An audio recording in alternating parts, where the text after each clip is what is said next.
Good evening. I'd like to call to order the September 24, 2019 Truckee Town Council meeting. Sarah, may we have the roll call, please? Councilmember Commendatore. Here. Councilmember Klovstad. Here. Mayor Tierman. Here. Councilmember Abrams. Here.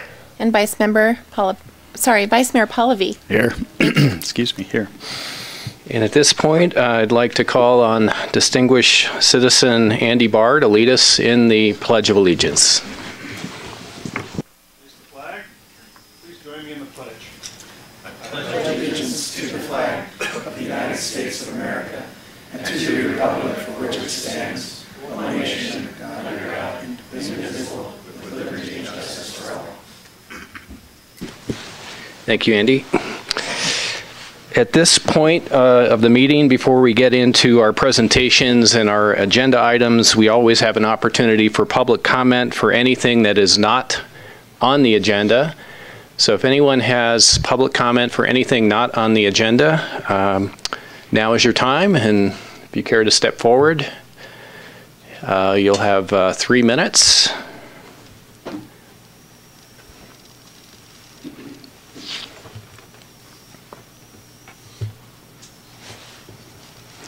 And if you could state your name for the record, please.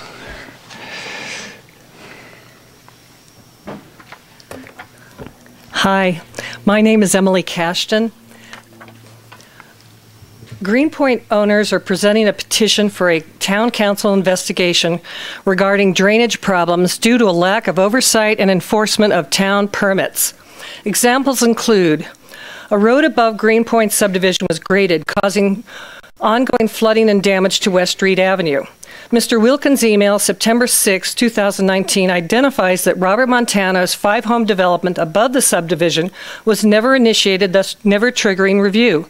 However, a road visible from satellite today was graded to the Montana property and across the hillside, causing ongoing flooding and damage below.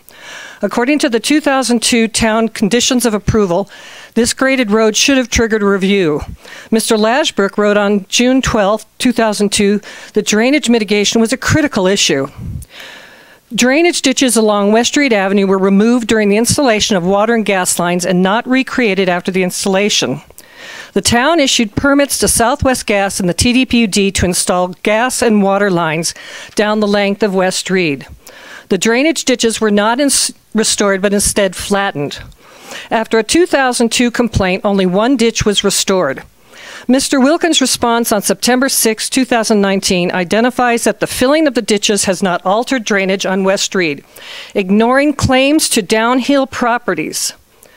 The unfiltered drainage, rubble, and debris has caused ongoing downhill erosion and damage, as well as sheeting into Donner Lake, a protected waterway. Excessive drainage from Donner Lake Road has damaged West Reed Avenue.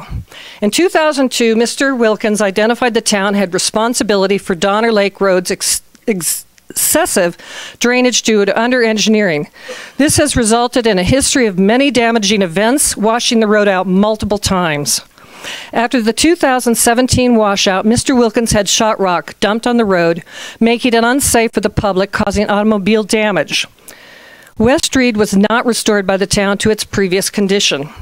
We would like to understand the lack of town-provided snowplow services on West Street Avenue, given that West Street Avenue is a public road owned by the town of Truckee.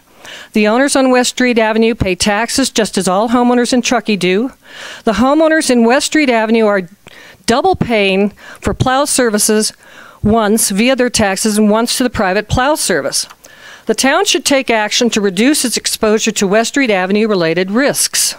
In 2002, it was determined that West Street Avenue is a public road owned by Truckee. Town documents continue to cause confusion to this fact. California State Code requires the town to keep all public roads safe to the public and to mitigate drainage and comply to the Clean Water Act and the state-mandated Stormwater Management Program. We believe the severely dilapidated state of the road presents a significant risk for personal injury or damage to personal property. If this occurs, Truckee could be at risk for paying out significant damages. Our presentation will produce supportive documents in the hope that our council will investigate our concerns, enforce town permits, and take corrective action to repair the drainage issues involving the Greenpoint subdivision. Emily? Thank you very much. Thank you. Okay. Do you have any questions? Well, you left us, and I think all of us received a copy of your comments in writing. So this, I appreciate that. This will give us an opportunity to read in our time in more detail. And I think what I'd like to ask, there's quite a bit here, and I know there's some history here as well from the past. So I'm going to ask if there can be some follow-up with our town manager and town engineer and you after, because we're not going to at this meeting. This is not agendized, so we're not able to take specific action on anything that's not on the agenda, but do hear your comments and would like to have some follow-up. And the petition is attached to the back of that.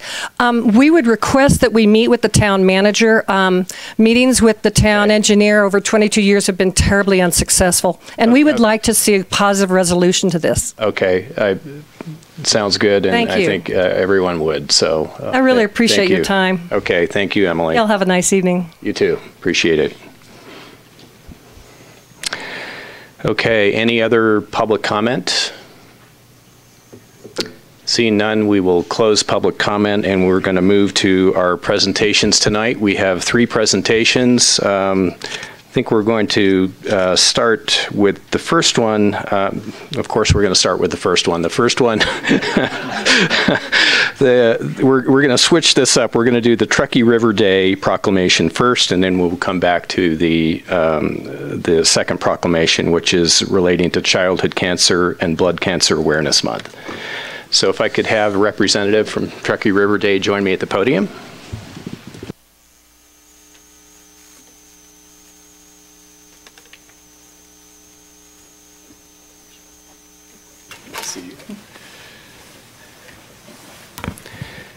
So we have a special proclamation for Truckee River Day, which is coming up, a wonderful annual community-wide event.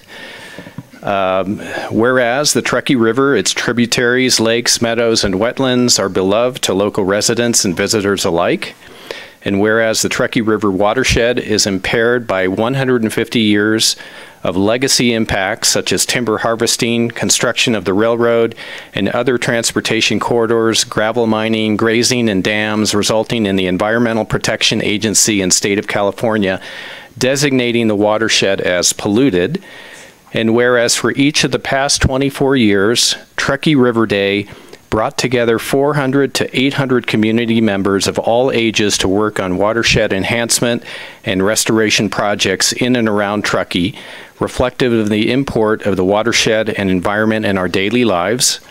And whereas the goal of Truckee River Watershed Council is to continue the legacy of Truckee River Day while completing 50 large-scale restoration and prevention projects in the next 10 years, so that even with growth and development, our water will be clean, our meadows and wetlands will still be there, our streams and creeks will have healthy populations of fish and birds and other wildlife, and our watershed will be healthy enough to adapt and thrive in the face of floods, wildfire, and drought.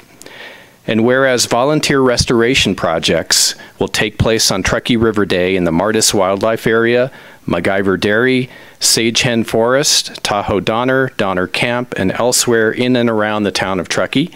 And whereas the Truckee River Watershed Council is honoring the 24th anniversary with events such as Native Fish Release and River Fair at Granite Flat Campground, in addition to several restoration projects, now therefore be it proclaimed by the mayor of the town of Truckee, does declare October 20th, 2019 as the 24th annual Truckee River Day and Fair, and congratulates the committed citizens of Truckee who join with the Truckee River Watershed Council on this day to protect and restore our beloved river and its tributaries, done on this 24th day of September 2019. Congratulations.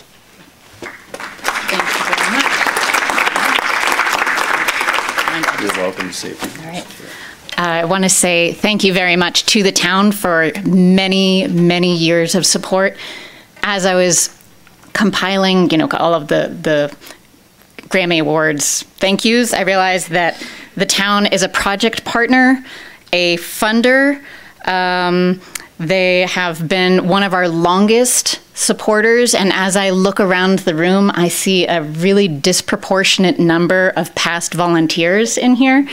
So I think many of you are aware of what Truckee River Day means to this community, and not only what we've been doing for the past 24 years, but what we're continuing to do for the future, so that this environment, that what most of us have moved here to be a part of, we can be taking care of it, and that we're preserving it and we're protecting it. I think some other partners are in the room. The Land Trust obviously has a lot of representation here. The U.S. Forest Service, U.S. Army Corps of Engineers, Truckee Trails Foundation, as I mentioned, the Town Sugar Pine Foundation, Tahoe Donner Forestry Department, just a couple of other funders. We have the National Forest Foundation, the Community Foundation, and Vail North Star are providing free food at the River Fair at Granite Flat, 1 to 4 p.m. And I just hope that you can all come out and join us. You can register online, www.truckeeriverwc.org. And I just encourage you to register as early as possible. That way you get to choose your projects. We have, I think it's 8 or 9 projects this year. It's a little bit in flux. But great projects that you can all get involved with, get your hands in the dirt, meet like-minded folks, and help be part of our future. Thank you.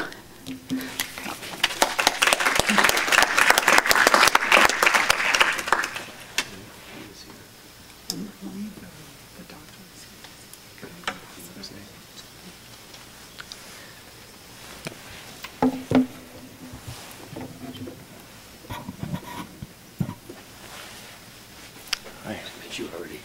We did. What's your name? Jim McKenna. Jim McKenna. And your position? No, I'm the director of the Cancer Center. Okay, Jim McKenna. Okay. Jim McKenna. Jim McKenna. Okay. We have another proclamation this evening regarding Childhood Cancer Awareness Month and Blood Cancer Awareness. And honored to have Jim McKenna here with us with the Cancer Center to receive this proclamation. Whereas each year, more than 300,000 children and youth under the age of 19 are diagnosed with cancer worldwide, and whereas childhood cancer is the #1 disease-related cause of death for children in the United States and many other countries, and whereas 2/3 of those who survive childhood cancer endure chronic health conditions from the toxic effects of cancer treatment, including secondary cancers and other life-threatening illnesses, and whereas the causes of cancer, childhood cancer, are largely unknown and more study is needed to understand which treatments work best for children, and whereas cancer treatment for children often must differ from traditional adult treatments to take into account children's developmental needs and other factors, and whereas the town of Truckee is a caring community that supports children and families, now therefore be it proclaimed by the mayor of the town of Truckee does declare September as Childhood Cancer and Blood Cancer Awareness Month. Thank you very much. Thank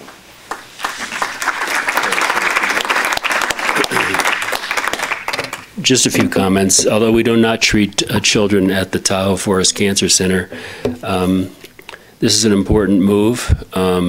Been asked by mayors across the state of California to endorse this as Childhood Cancer Awareness Month, as well as blood-borne cancers, which we do take care of.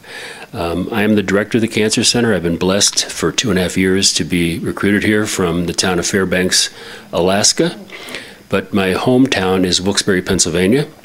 And I can honestly tell you that since 2006, and then with it being embellished in a full-time building in 2012, it is a gem of a program. I mean, we're seeing now about 500 new cancer patients annually. We have some superb doctors who have come to us from different corners of the US of A.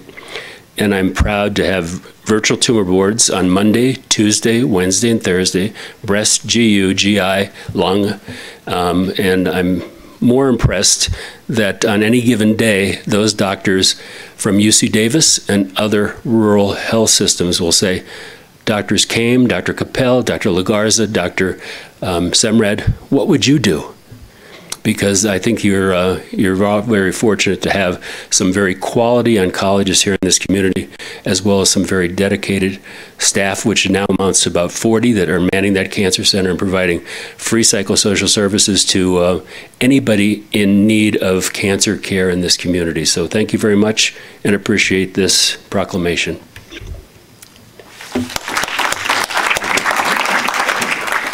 Pleasure to meet you.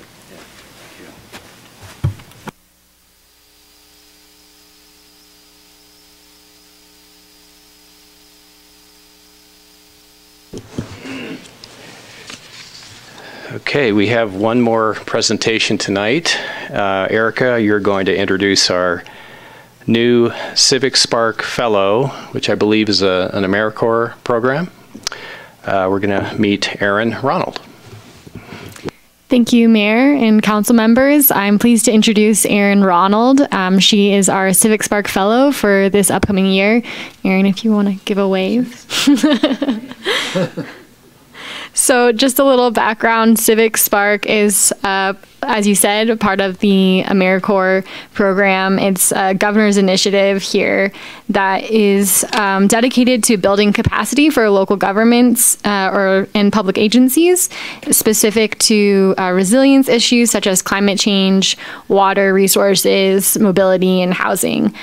So during Erin's year here, or nearly a year here, she'll be splitting her time between the solid waste and recycling division and planning, working on all the sustainability efforts that we've got underway.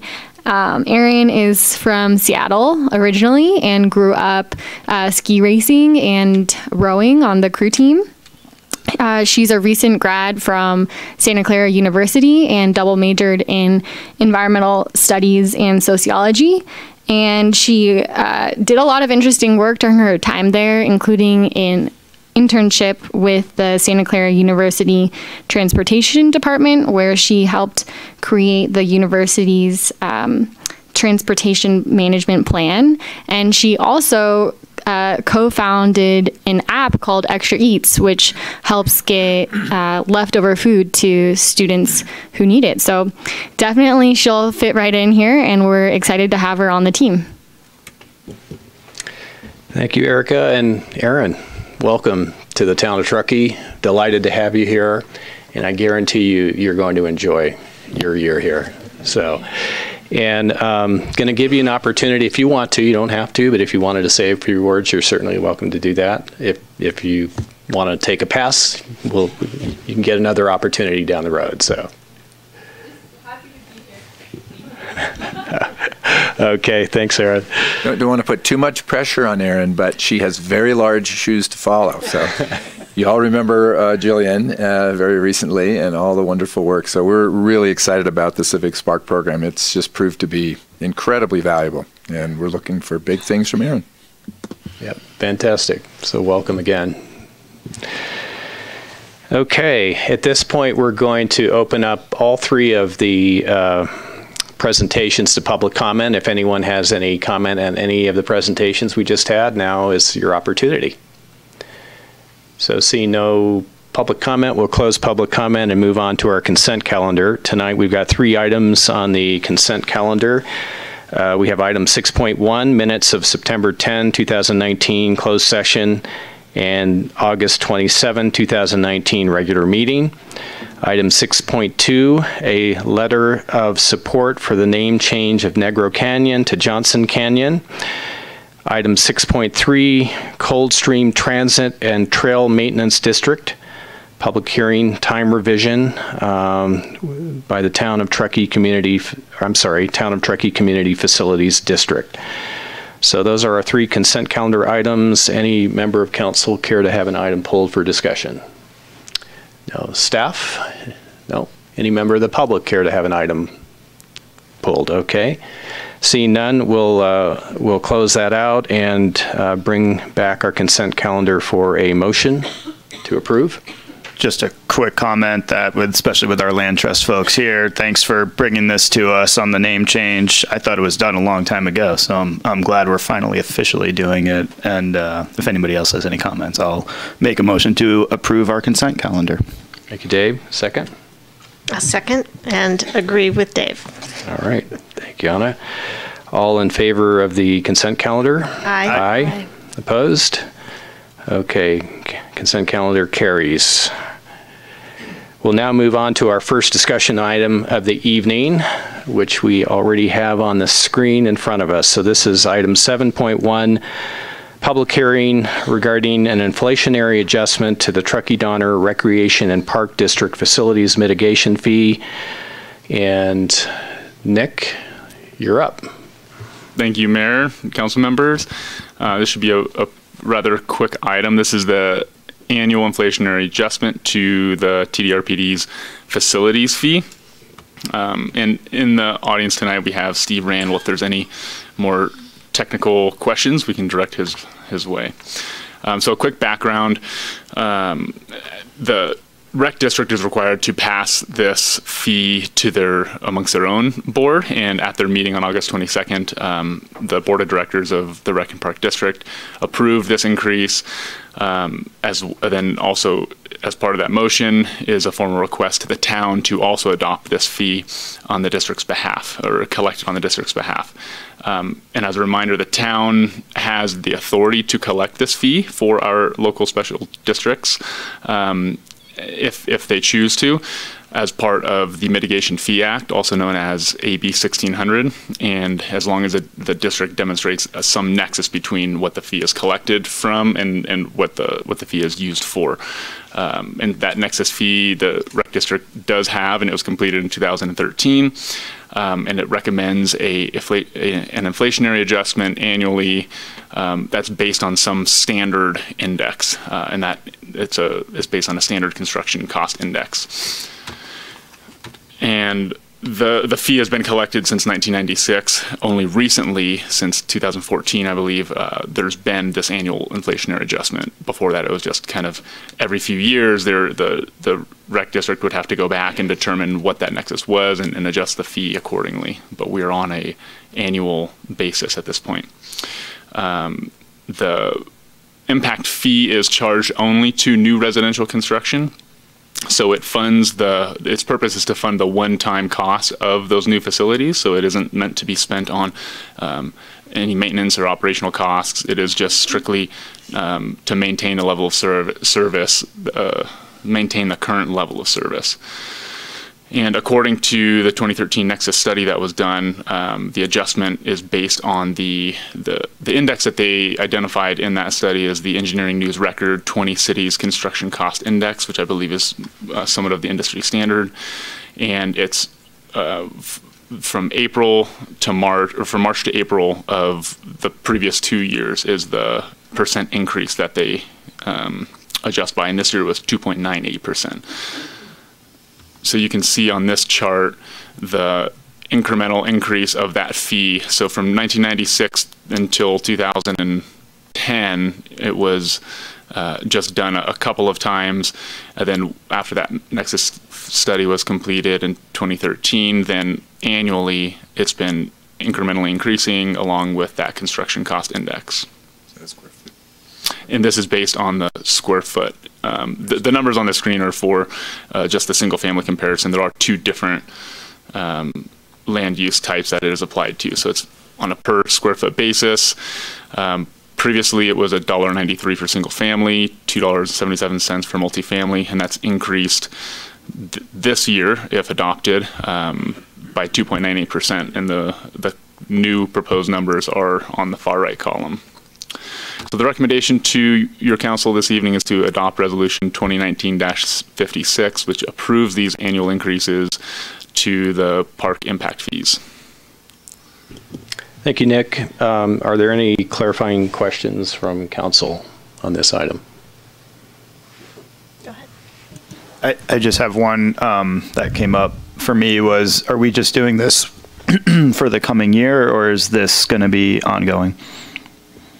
Like, is this for the next however many years, or is this just for the coming year before us? This is for the coming year unless the rec district chooses not to have an inflationary increase next year, which then this would roll over, carry forward until we're requested to change it.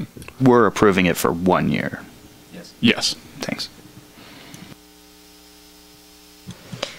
So I know your presentation said this is just for residential, single-family, multi.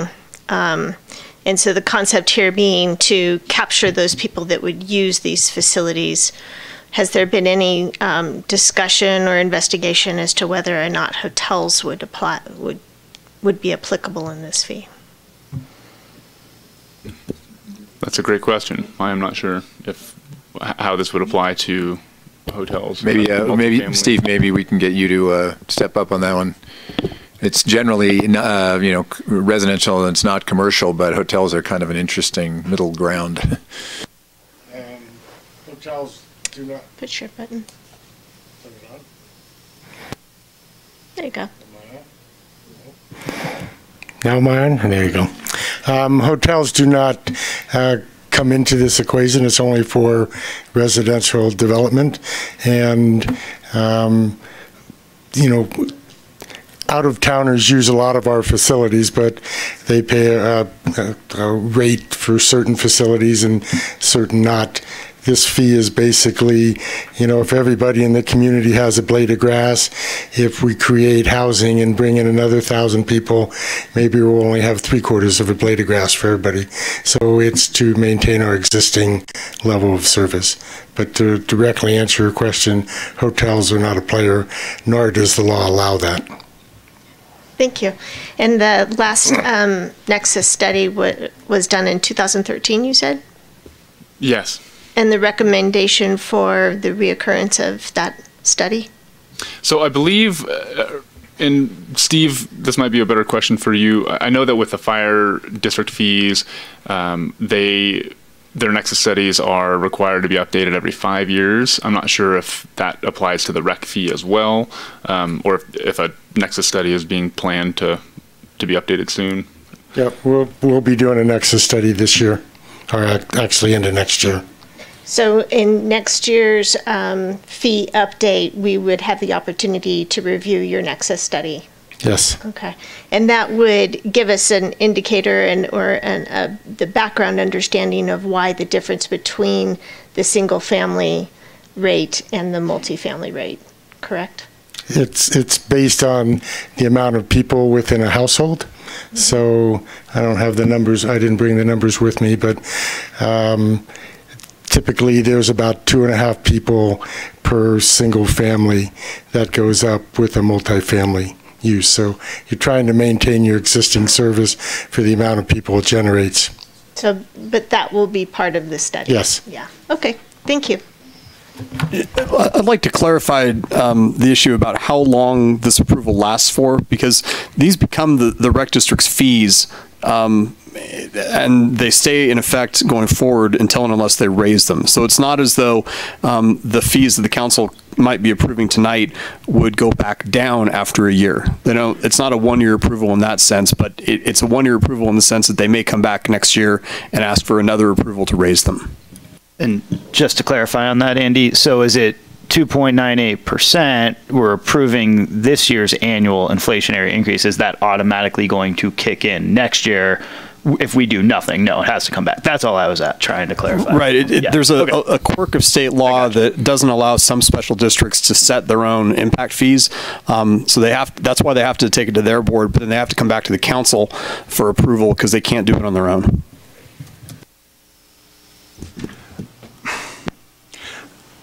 I have a question, and it's actually kind of with what Anna had said, and you kind of answered it, Steve, and I'm not sure. It's more of a conceptual thing as far as the multifamily price or cost versus single family, and I think you kind of answered it, but in terms of, is that a conversation piece that we as a town have had in the past in lieu of all the affordable housing questions and trying to find more affordable housing and ways to reduce costs, is that a conversation piece that's ever come up, or is it driven by what Rec and Park has to do, or how does that work? I can take a stab at answering that one. Kind of two things to be said. That the number of people per unit is potentially higher with a single family, but the number of people per square foot is considerably higher with multifamily, which is why every time you do a nexus study, multifamily fees tend to raise up simply because there's sort of, more individuals that are creating the demand, right? So that's why there's that discrepancy. There is the ability for the Rec and Park District and for all the special districts and for the town to either waive fees, backfill fees, modify fees, change fees if they choose to on a particular project. And that does happen from time to time on affordable housing projects. So someone can say, well, that's an affordable housing project. We're trying to incentivize that. And, we tend to backfill our fees. We don't waive them. Other districts or districts can choose to do that. We can make those requests. And it's on a case-by-case basis, as I understand it, Steve, the way you guys look at it. And then you have done that for affordable housing, I believe. Based on the am I not on again? Based on the town's lead, we have waived fees for affordable housing probably for over 20 years. We were the first district to do that. So that is a policy of the district. Thanks. Okay, Steve, this question probably goes to you. Last question, I promise. I needed my exercise. All right, so there are quite a number of multifamily housing projects sort of either in the pipeline or on the boards. And in the instance where some of these projects are proposing amenities, recreational amenities to serve their communities, is there ever sort of the concept or notion of a credit or reduction in fee based on whatever amenities these projects are? Yes, our policy allows us to do that. We would negotiate with a developer depending upon what they're putting in and what the need in the community is. Winter Creek is a good example where we waived a portion of their fees because they put in recreational amenities. Okay, thank you. Appreciate it. I'll wait till you sit down before I ask the next question. No, I think that's it. Okay, unless there are any other council questions, we'll open this item up for public comment. Is there any public comment? And Pat, if you could state your name when you get up here, please. Thank you. Yes, sir. Sometimes I forget. Good evening, Mayor Tierman, members of the council. My name is Pat Davison with the Contractors Association of Truckee Tahoe. Just wanted you to know that well before the August 22nd hearing, I received the draft numbers from the consultant. I always asked for the raw data so I can do the mathematical calculation myself with my calculator, make sure my numbers match what they're proposing, and they did. There's always some back and forth just to make sure that the information provided to you in the memo is clear and easy to understand. So that all happened well before the August 22nd hearing, and I'm here tonight to say we have no issues or concerns with the inflationary adjustment. Thank you very much. Thank you, Pat. Is there any other public comment on this item? Seeing none, we'll close public comment and bring this back to council for any further discussion, deliberation, or possibly a motion. Anyone? Okay, so no deliberation. How about a motion? I'll just say I think it's appropriate in my industry where we project looking forward with inflation, 3% other than healthcare or education is really what's used. And so to have 2.98, and I know we see this every year, I think it's an easier bite to take to increase yearly less rather than waiting every 5 years and having to do a 10 or 12% increase, and that the multifamily makes sense when you have more people who are utilizing the parks. So I'm on board with it. I have no issue. And no, I had no questions because of that. So okay, thank you. So I move that we adopt resolution 20, I didn't know if you had anything to say, 2019-56, approving the annual inflationary increase of 2.98% to TDRPD park impact fees. And I'll second. Thank you. All in favor? Aye. Opposed? All right, motion carries. Thank you, Steve. Thank you, Nick. Next up, we have item 7.2, public hearing on the initial study, mitigated negative declaration for the Church Street Extension Trout Creek Restoration Project C1804. Todd Landry, you're going to lead us through this one. Yes, I am. Thank you. Thank you, Mayor and council members. So I'm here tonight for the public hearing to adopt the mitigated negative declaration for the Church Street Extension / Trout Creek Restoration Project. Just a brief overview of the project location and description. The project is basically like 3 small projects in one.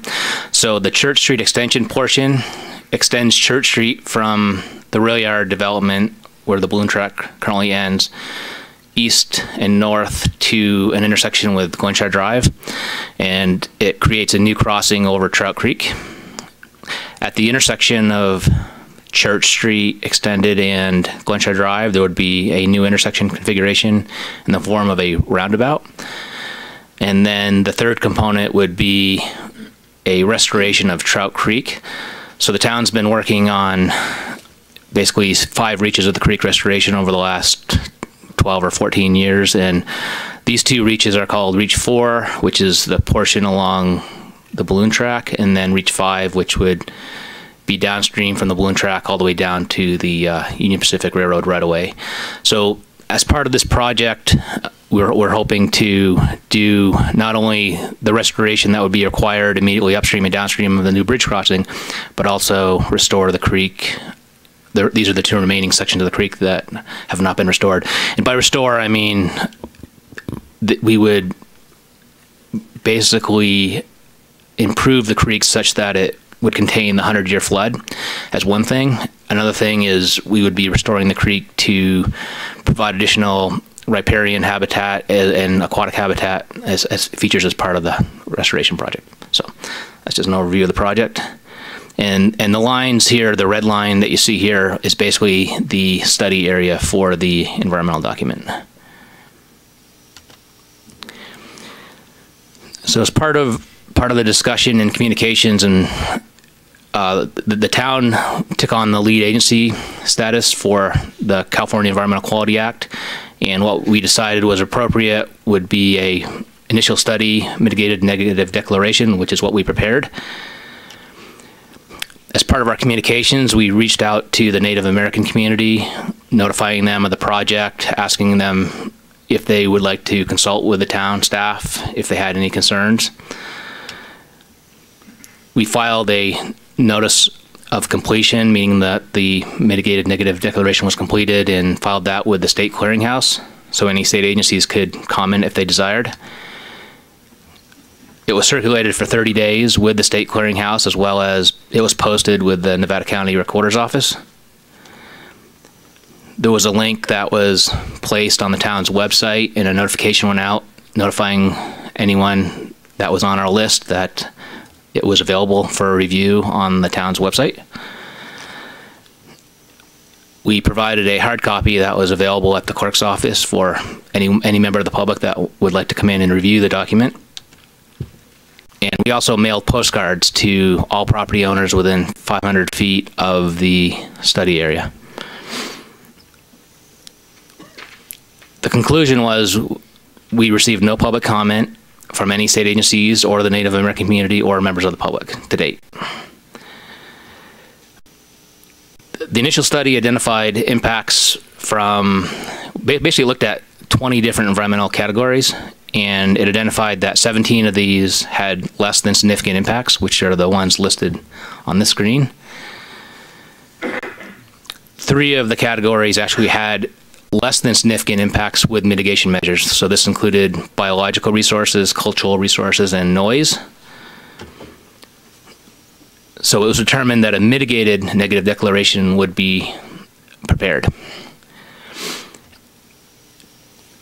The mitigation measures that were associated with the biological resources included the first two here, which are basically to perform pre-construction surveys, which would look at nesting raptors, migratory birds, and any special status plants. Obviously, if they are found, we would meet with a biologist and determine appropriate action. Number three would be to come up with a wetland and riparian mitigation plan. So any impacts to wetlands or riparian vegetation would be mitigated in some way. And these are usually completed through our environmental permitting process with the Army Corps of Engineers and the Lahontan Regional Water Quality Board. We would be required to do a fish rescue as part of the creek restoration portion of the work. So basically the portion of the creek we'd be restoring, we would have to basically put the creek into a bypass of some sort and then set up dams on either side of the bypass where we would collect the fish that were located in that reach and relocate them temporarily until the restoration work was completed. And then we'd also have to prepare a dewatering plan, which what that means is if there's any residual water left once we bypass the creek, we would temporarily store that in a location like a sediment basin or something until it was deemed clean enough to discharge into a water body. So, you know, we wouldn't want any of the dewatered or area that was turbid or whatever to discharge directly into the Truckee River or Trout Creek. So,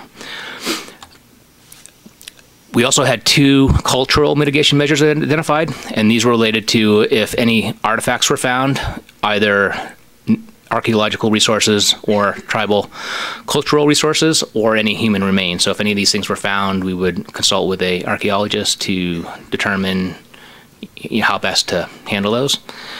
Then the last mitigation measure is related to noise, which is something we would do on all our projects anyhow, which would be the project would have to comply with the town noise standards, which is a certain decibel level that would have to be met, or maximum decibel level that would be met on the project.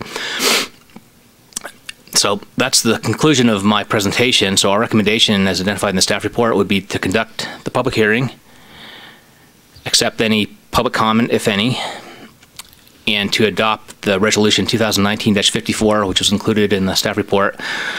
And this resolution would adopt the mitigated negative declaration for the Church Street Extension Trout Creek Restoration Project. And with that, I'd be happy to answer any questions that the council has. Thank you, Todd. Are there any questions from council before we go to public comment? Thank you so much, Mr. Landry. I know you answered several of my questions ahead of time, but I was very intrigued by the fact that there's several components of this project: the extension, the roundabout, Glenshire Drive expansion, stream restoration.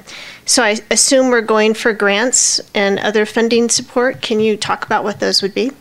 Yes, I can. So we currently have two CIP budgets that cover all three components of this project. So the Church Street Extension portion and the roundabout portion is covered in the CIP for the Church Street Extension project.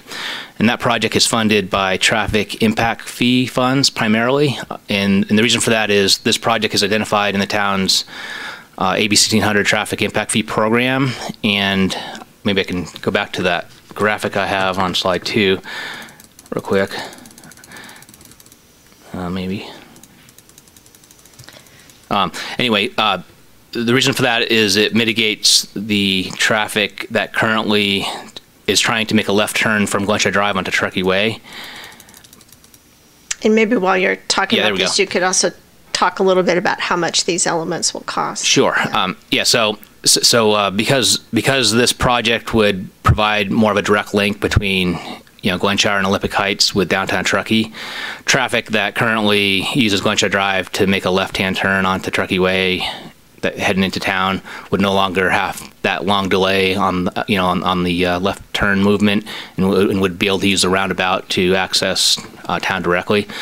So that project is currently in our CIP project budget, and it is currently estimated at $4.5 million for construction. We also have some design funds in there, and we are currently at a preliminary design phase. We're roughly 60% of the way there on this project. We've kind of put the project on hold temporarily while we look at grant funding for the Trout Creek restoration portion of the project. So that portion is another 2 to 2.6 million. It's about 2 million for construction, and we have about 600,000 that we're using for design and environmental permitting, that sort of thing. So that project, we are actively applying for granting opportunities. So we recently applied for a forest conservation grant, and we recently applied for a Department of Water Resources Urban Streams Restoration grant. So we haven't heard back on those yet. We also heard about one that's upcoming. It's through Proposition 68, which is a urban flood grant opportunity. So we're also going to plan on applying for that program, once the final application criteria come out. So we are actively trying to do that. But the thought would be, if we get the grant funding, would be to try to do all of these components in one single construction phase in 2021, if possible. If for some reason we aren't successful in getting grant funds over the next year or so, I think we would have to make a decision as to whether or not we could not do the entire creek restoration, but just do the Church Street extension, the roundabout, and probably a phase one of the creek restoration, which would include, some restoration immediately upstream and downstream of the crossing. So that would it would most likely be more expensive in the long run, but it would at least keep us moving forward on the project. Start something. Well, as usual, I'm very impressed with staff and their ability to look for and apply for grants, and I wish you luck on those. I'll keep my fingers crossed. Thank you. The other thing I just wanted to note, and you alluded to it in that discussion with the traffic mitigation, that ultimately there is and I would anyway anticipate, in the mitigated negative direct kind of declaration kind of supported this is ultimately going to have a short-term greenhouse gas emissions increase, but a long-term decrease as we are reducing idling in that location. And in addition, you pointed out the stream restoration having a potential for carbon sequestration as well. That's correct. Yes, we are planning, I think, over 1,000 willows and like 700 and something riparian, 1 gallon container plants is what the current plan calls for, although it's still preliminary. But that would be, yes, more like a carbon sink of sorts to help with that. Excellent. Thank you.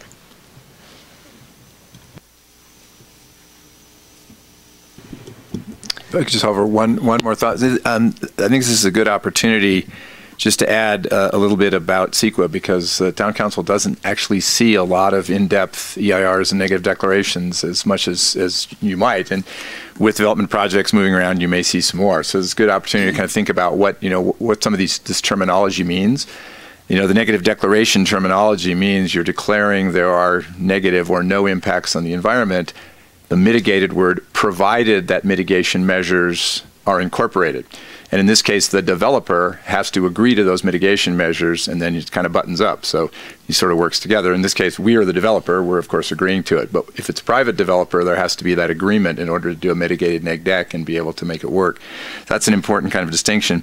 The second distinction is, what are you really doing when you take a vote on this? Of course, you're advancing the project, which is a project objective, but you're, in terms of the CEQA decision, what you're agreeing to essentially, and I'll let our esteemed attorney chime in and modify my words when he chooses to, but one is that you have reviewed the document itself and read it and understand it, and that's a very important distinction that's the decision maker makes. Secondly, that you agree it's the appropriate level of documentation under CEQA, that it doesn't need an EIR, or it doesn't need a categorical exemption or something else.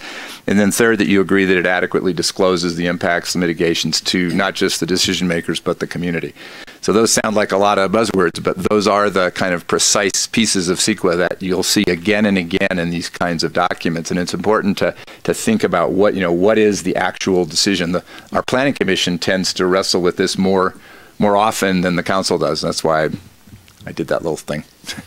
No, thanks for that. And also the other point that we exchanged in emails is that this is the first one I've seen anyway that has the energy component, which I find very informative. Yeah, and we also added wildfire, which I think is a relatively new one to this one. Based on what I saw in some older ones, wildfire was not included. So, Okay. Any other council questions? Thank you, Todd, and Jeff as well for the background on CEQA. Appreciate that.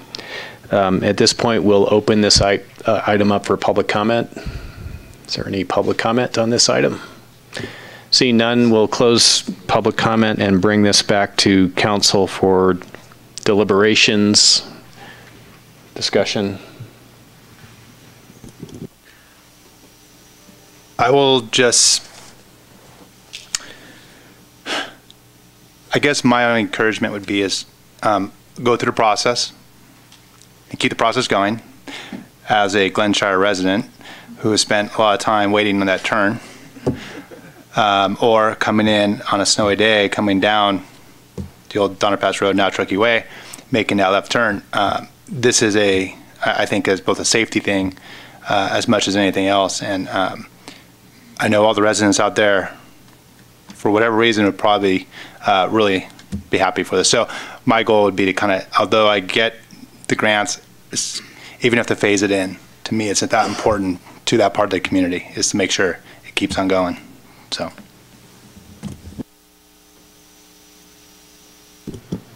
Any other discussion? Good. No, I think this is, to Jeff's point, an appropriate level of review and investigation and mitigations.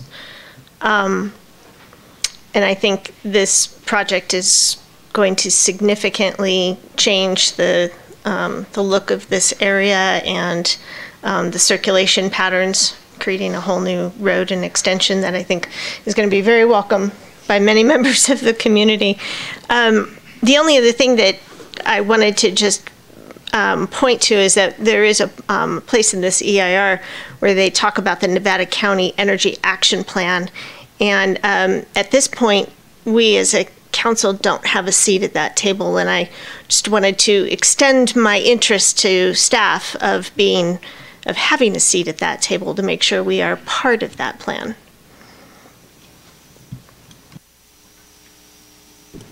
Anything else? I'll just maybe close out by saying this project is such a worthy project in so many respects. The restoration of the creek, the wetland areas, terrific in terms of the biology of the area, and I think great in terms of our ultimate Truckee River watershed, and obviously this feeds into that. And then agree as well with Tony's comments as a Glenshire resident. We've been waiting a long time, decades, for an improvement on how to get into downtown. So looking forward to seeing this project go forward, and I appreciate the thoroughness of the environmental document and the review that went into this. So with that, I think we'll be looking for a motion to, in this instance, we're certifying the environmental document. Is that? You would be adopting it. Adopting it, okay. Yes. I move to adopt the initial study mitigated negative declaration for the Church Street Extension Trout Creek Restoration Project. And I will second it. Thank you, Anna and Tony. All in favor? Aye. Aye. Aye. Opposed? Okay. We've adopted the MND. Thank you, Todd. With that, we're going to move on to our next item, item 7.3, which... Mr. Mayor, right here, Tony. Yes. Over here. Hey, I have a bit of a conflict with this one, as the Land Trust is one of my clients, or our clients from my agency. So I will recuse myself and step out. All right. Thank you, Tony. Appreciate that. I'll go ahead and read the item, and then we'll wait for Tony to leave. Okay, you're gone. Right. All right. It's item 7.3, town support and partnership in pursuit of the Truckee Donner Land Trust acquisition of the Bright property for open space preservation. And let's see, we have Hillary. I'm actually going to start by framing this one up a little bit. It's a kind of an exciting moment, and to some degree it kind of all came together. This was not a themed meeting. We sometimes have tried themed meetings around water or energy, or or climate. This was not a theme meeting, but it turns out it actually is. It's really a lot about river restoration, watersheds, and revitalization of the river, and it's pretty exciting.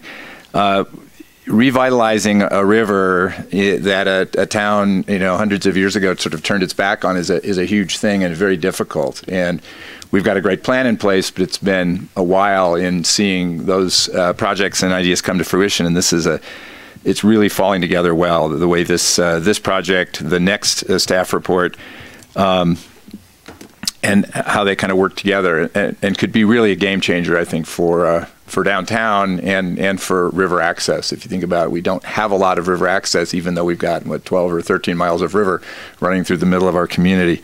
There's been a lot of groundwork done, though. It seems like this somehow emerged out of nowhere, but in fact, many individuals on our staff, Land Trust staff, others have been working on this, engineering, planning, a series of consultants, Hillary and Economic Development, and of course, Land Trust, and I know we're going to hear from them. A lot of work in the background to get these pieces to start to fall in place in a way that works. So very pleased about that. And I'm sure Hillary will talk about this, but the fund this is coming from it's the first time really we've used it. It's been in the budget for a couple of years, kind of pending a project just like this, and this one was kind of seen on the horizon as maybe a great place to start. This is a fund that won't replenish itself automatically like some of ours do through various. This is one we would have to decide each year if we spend this money, or if we earmark this money and it eventually gets spent, we will have to then add more money in if we want to do more open space. It's something we really want to consciously think about. I'd certainly recommend we do it, but it's a budget question that'll come to you. And then finally, I just want to really applaud the Land Trust for thinking in terms of a more urban location for its great work in terms of preserving open space. We've got a lot of beautiful projects up in the Summit and Carpenter Valley and various places, and this is one that's immediately accessible to thousands. Both visually and ultimately when the trail gets in and the bridge gets in, hopefully, literally accessible, which is pretty impressive. So I probably stole some of your slides, Hillary. I apologize for that, but for me, this is a pretty exciting moment. Thanks, Jeff. As Jeff mentioned, this is a proposed acquisition that is both strategically, ecologically, historically very important as an open space parcel, so it's an exciting opportunity for the town. And I'll present some background on how this request relates to town goals and plans and initiatives, and then the Land Trust will provide a brief overview of their acquisition efforts. This property is commonly known as both the Bright property and Truckee Springs. And you can see right here we have the Truckee River, South River Street.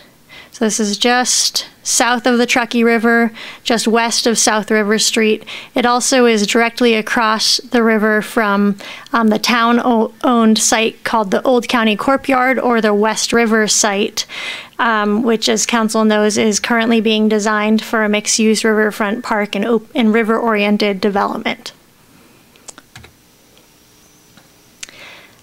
The Land Trust's planned acquisition and preservation of this parcel is consistent with numerous town plans and goals, including aspects of the current general plan, the downtown specific plan, the river revitalization strategy, and council's 2019 goals.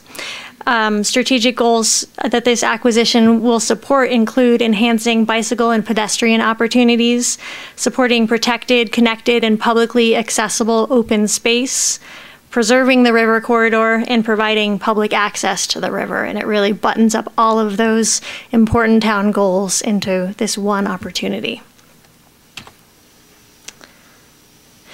The town is currently in the design process for Phase 4 of the Legacy Trail as well, and that will be connecting Hilltop to Highway 89 South, and that includes a portion that runs through this property.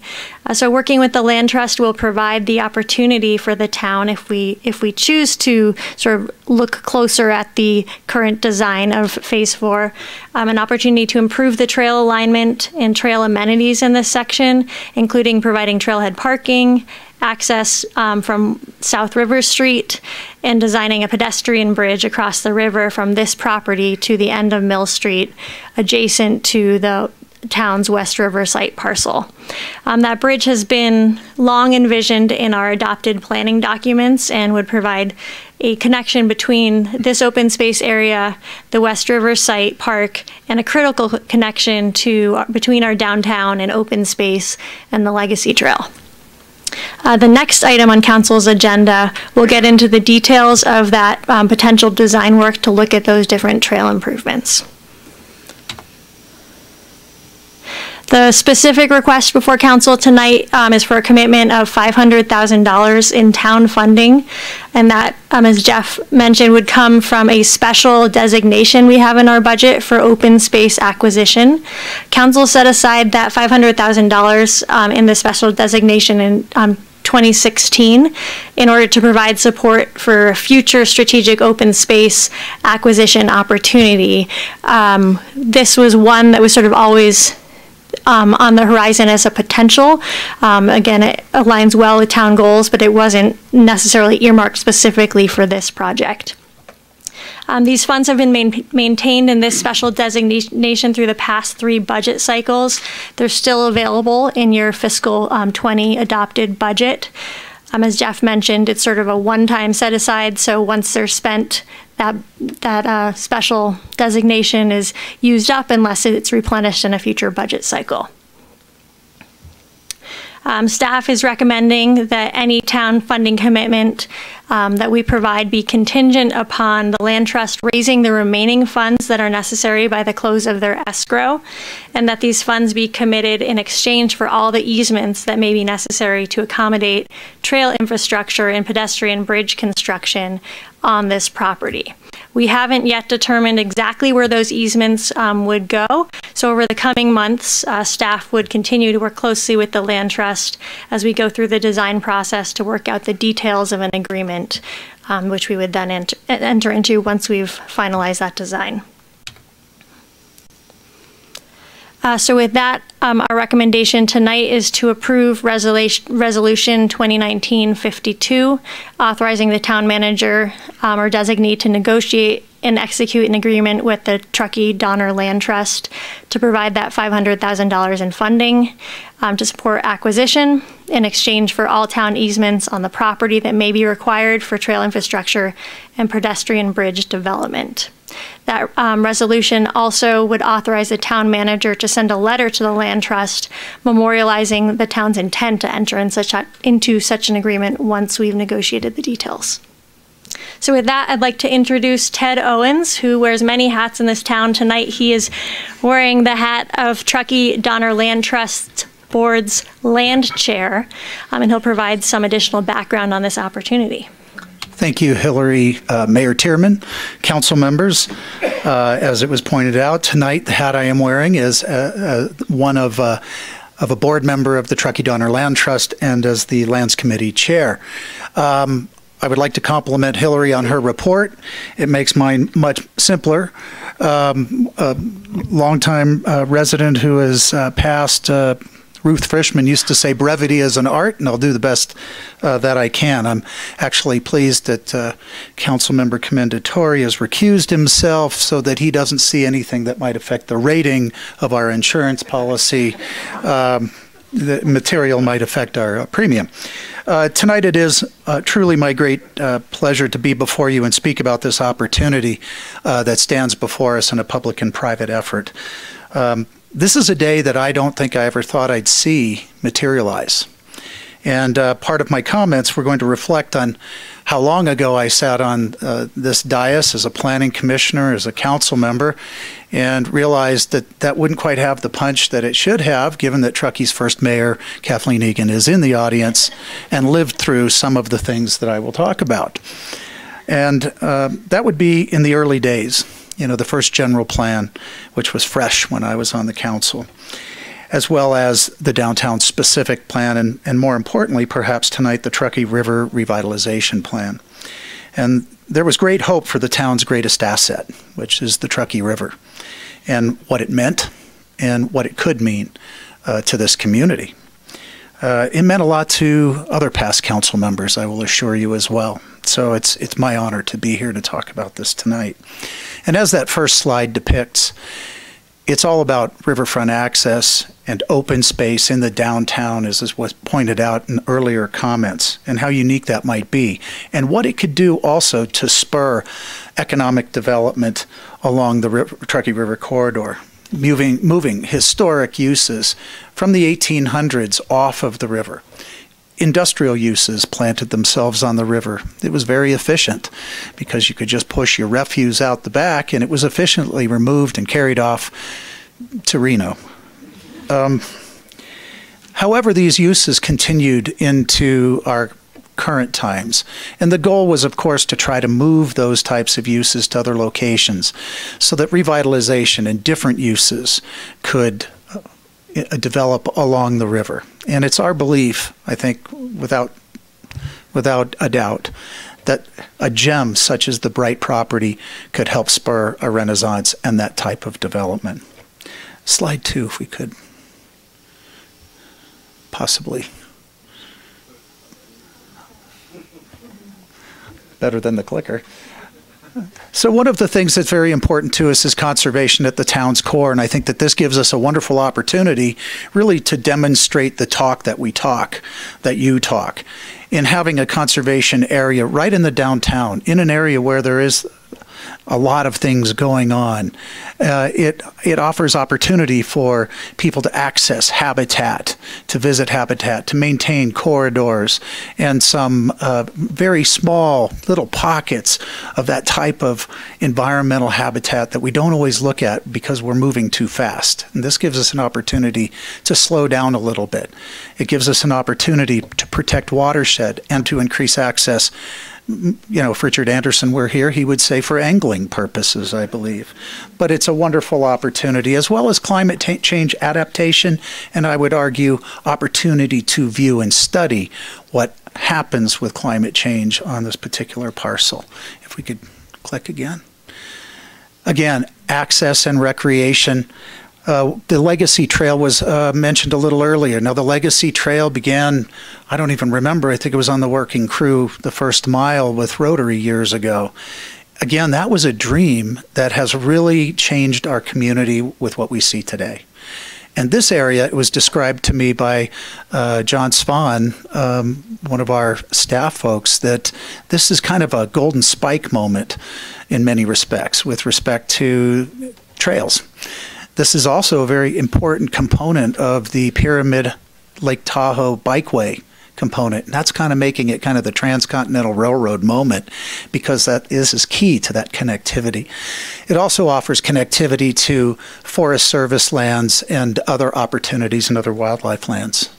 Also, before we leave this, take a look in the left-hand side and you see a little circle there, right? I'm going to come back to that. So, Hillary, I'm going to want to come back to this slide in a few minutes.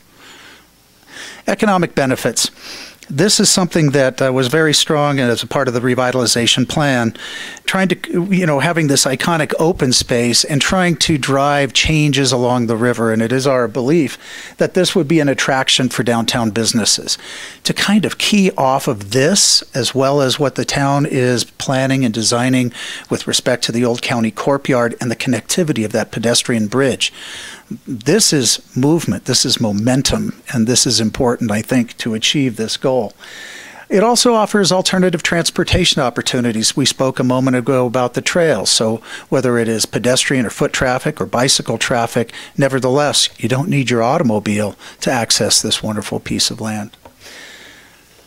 And the key, of course, would be, you can stay there, would be the bridge, because that really ties the downtown and the capability of walking from anywhere in downtown to this property. This has iconic history. Up at the top there you see C.F. McGlashan's Ice Palace. Charles Fayette McGlashan was very active and perhaps the most prominent historical figure in our town's history. And he had a concept of creating winter carnivals to bring people here. In those days they came in the summer and nobody came in the winter, and so he thought he'd turn that around. And he created an ice palace right downtown originally, but eventually he moved it to this site. If we could go back to that second slide, that circular foundation that you see there was the site of the Ice Palace. It was a structure that was built, sprayed with water, covered with ice, all kinds of different colored lights. It had an ice skating rink inside of it. At one point, a toboggan hill that you could take up to the top of the hill and toboggan down. It had warming huts inside the building, and it was a wonderful winter attraction for Truckee until it burned down in 1916 due to boys smoking cigarettes. Nevertheless, the foundation remains as part of our history and part of who we are, and we will be working collaboratively, of course, with the Historical Society in the preservation of that important, iconic piece of our background. We can move ahead to the other slide. Before I leave that, I think it's also important because many uses occurred on that land. There were, at one point on a portion of it, there was a box factory. There's a lot of history, and it's amazing that it is in the condition that it is, but it could use a little more love, I believe, as well. The budget for the overall project is $10 million.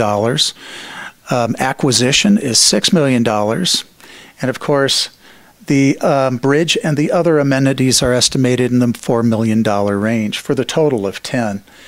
It is currently under contract, and as of this date, we have more than $2 million secured.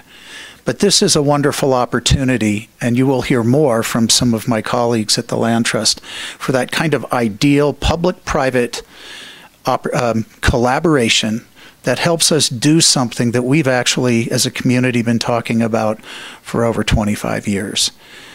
It doesn't come along very often. It's a wonderful opportunity. And with that, I, with all due respect, would implore the Council support Resolution 2019-52, authorizing the town manager or designee to negotiate and execute an agreement with the Land Trust for the provision of $500,000. I thank you for your time, and I would offer up the opportunity of some of my colleagues to enjoy the heart pounding at this podium that provides. Thank you very much.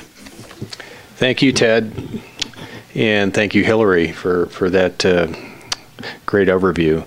At this time, before we open it up for public comment, we're going to open this up for any council clarifying questions. I have a couple, of course. Okay. So the $500,000, that was a general fund set aside, right? It's not part of any special tax or other revenue? Correct. And then it's up to us in future years to have the foresight that our predecessors did in setting aside some money to do this in the future again, right? Yes, if that's a goal of council.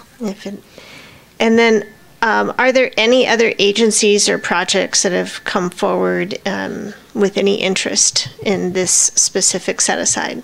I think maybe we'll let the Land Trust comment on that. I know they're going for lots of grants from the state and other things. They'll probably have some ideas there. Okay.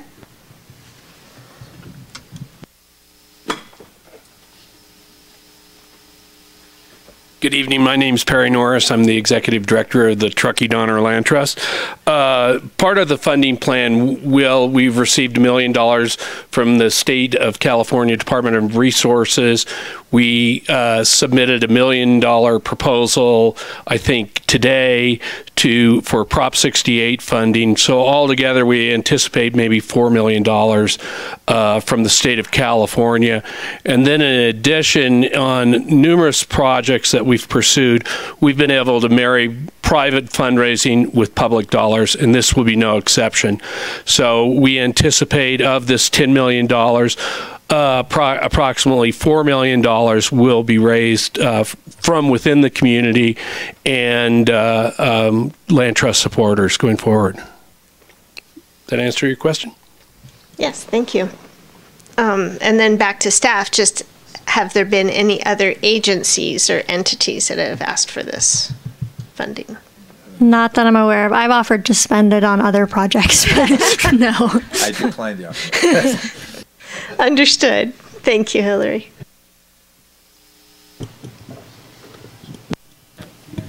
Yeah, I think more out of curiosity, where did the 500,000 come from? Is that because that's the amount that we have set aside? Yes. Okay. So if we had set aside $1 million, then would the request be for $1 million? It's aligned with, okay. Yeah, Okay. this was set aside for, there were a number of projects a number of years ago that were possible. As Hillary said, this was not earmarked specifically for this one, but the last 2 years, I think we've been looking and kind of telegraphing that this seemed like the most feasible and the most exciting opportunity, but Right. we didn't add other monies to it at this point. Right. No, and I remember that and talking about kind of other land that was for sale a while back. What if this doesn't come to fruition, if the 10 million isn't generated, what happens to that land?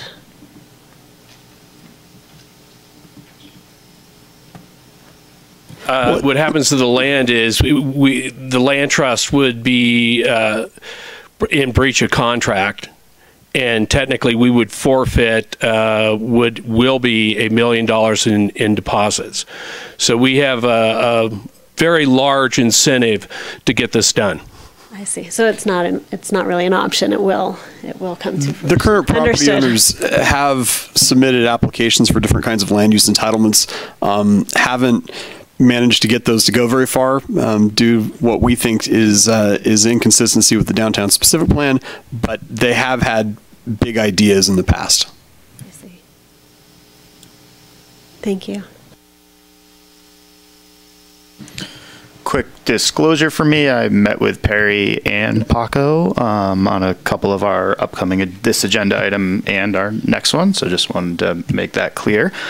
I just have two quick questions. One is going back to Andy's comment and maybe for Danielle.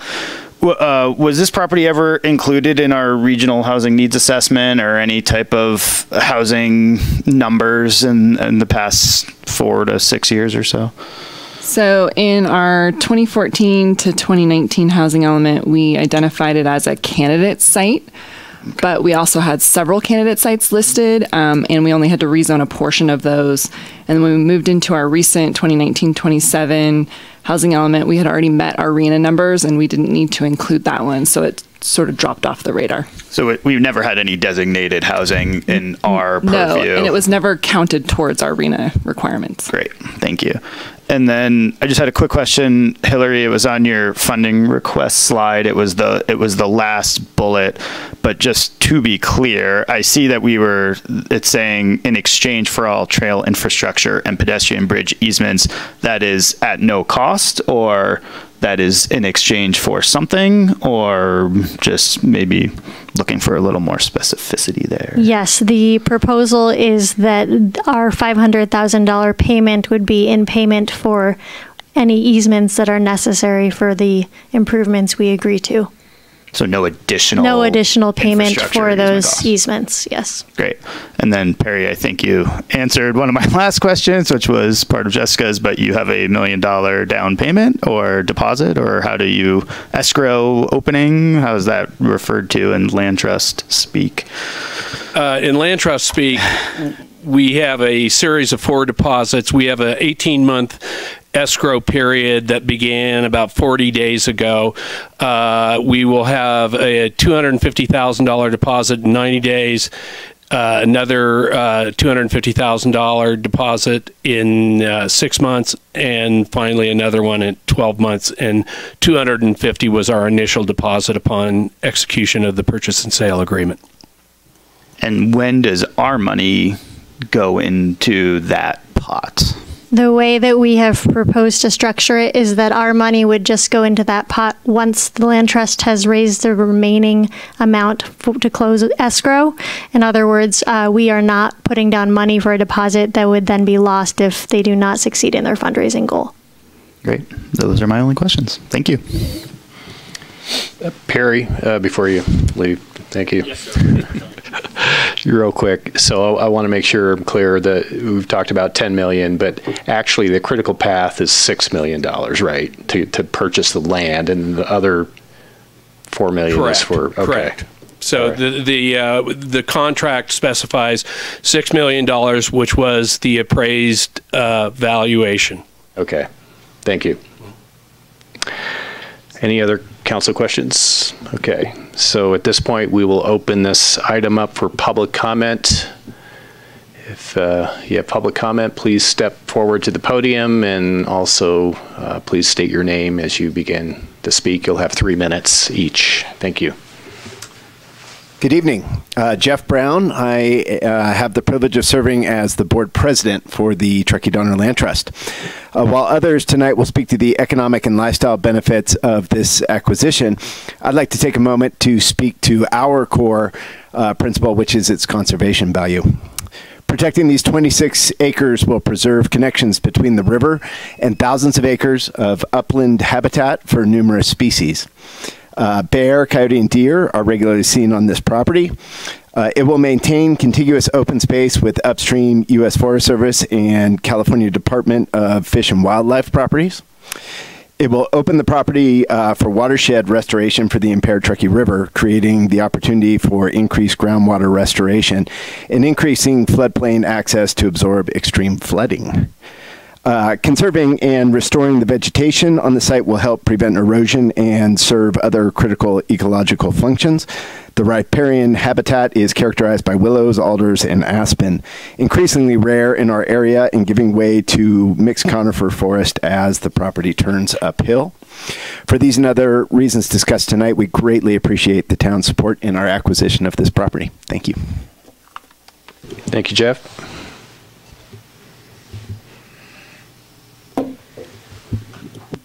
Good evening, Mayor Tierman and honorable council members. My name is Jan Holen, a Truckee resident, business owner, board member of Truckee Trails, and a member of the General Plan Advisory Committee.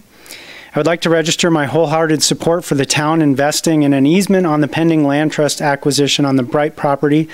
Admittedly, this support is made without a comprehensive understanding of competing priorities within the town's budget, but I got that cleared up a bit with Hillary.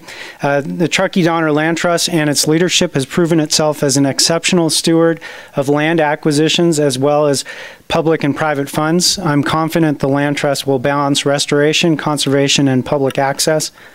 In addition to securing open space and public access along the Truckee River, the Bright property and specifically the proposed pedestrian bridge will create critical connectivity from downtown and West River Street to Phase 4 of the Legacy Trail and future trail connections to Donner Lake, Squaw Valley, and even perhaps less well-known connectivity to Ponderosa Palisades that Truckee Trails is working with the town of Truckee on. Increasing connectivity will give more opportunities for Truckee residents to ride or walk instead of driving, and therefore lowering our collective carbon footprint.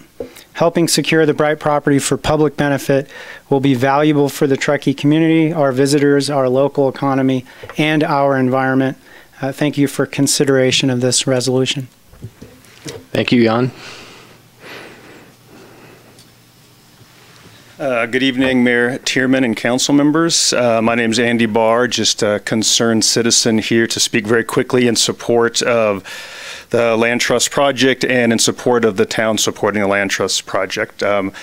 I think the merits of the project were well rolled out by Hillary and by Ted, so I won't go into those in detail, but almost more importantly, I think we all intuitively know that this is a positive project for both the town and the community and the downtown corridor and West River redevelopment. It feels right, and I think we all have high confidence in the Land Trust completing the project and being good stewards of the money, the land, and the way it's used. So I would simply just like to, request that the town and the community supports this. I think it's very exciting, and it's can't wait to see it happen.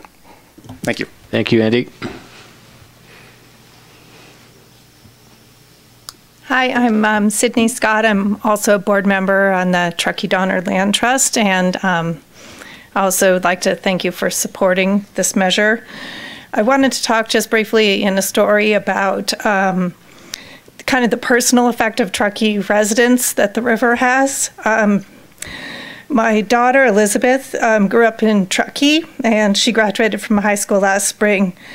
From the time that she started driving, she would have standing Friday night plans to go to Burger Me with her friends, pick up fries, drive to the East River, Legacy parking, scramble down to the river and eat the French fries on the rocks until it got dark. And she literally every Friday, blankets in the car, the whole 9 yards. And I think this is kind of a hack of local kids that recognize that this is kind of what downtown Truckee could be offering us. And these kids are kind of seeing the best version of Truckee includes the river. And with our ability to purchase this bright property and really connect downtown without having to get in your car and find the only parking lot, that can bring the Truckee River experience to everyone that's downtown, and I just think that's invaluable. And that this is also the vision of downtown that all of us residents really feel is at our core, that we can connect to the outdoors, that we can be on the river, that we can get on the trails. So I thank you for supporting this initiative. Thank you, Sydney. Good evening. I'm Paco Lindsay. Thank you, Mayor, Town Council, Town staff. I'm also a board member of the Truckee Downtown Land Trust. As well, I'm on the board of the Truckee Trails Foundation. I'm also a GPAC participant, former business owner in town. So I've been here many years. This has been a dream of mine forever. I mean, 'cause I lived downtown for actually 20 years. I've been here for over 40 years.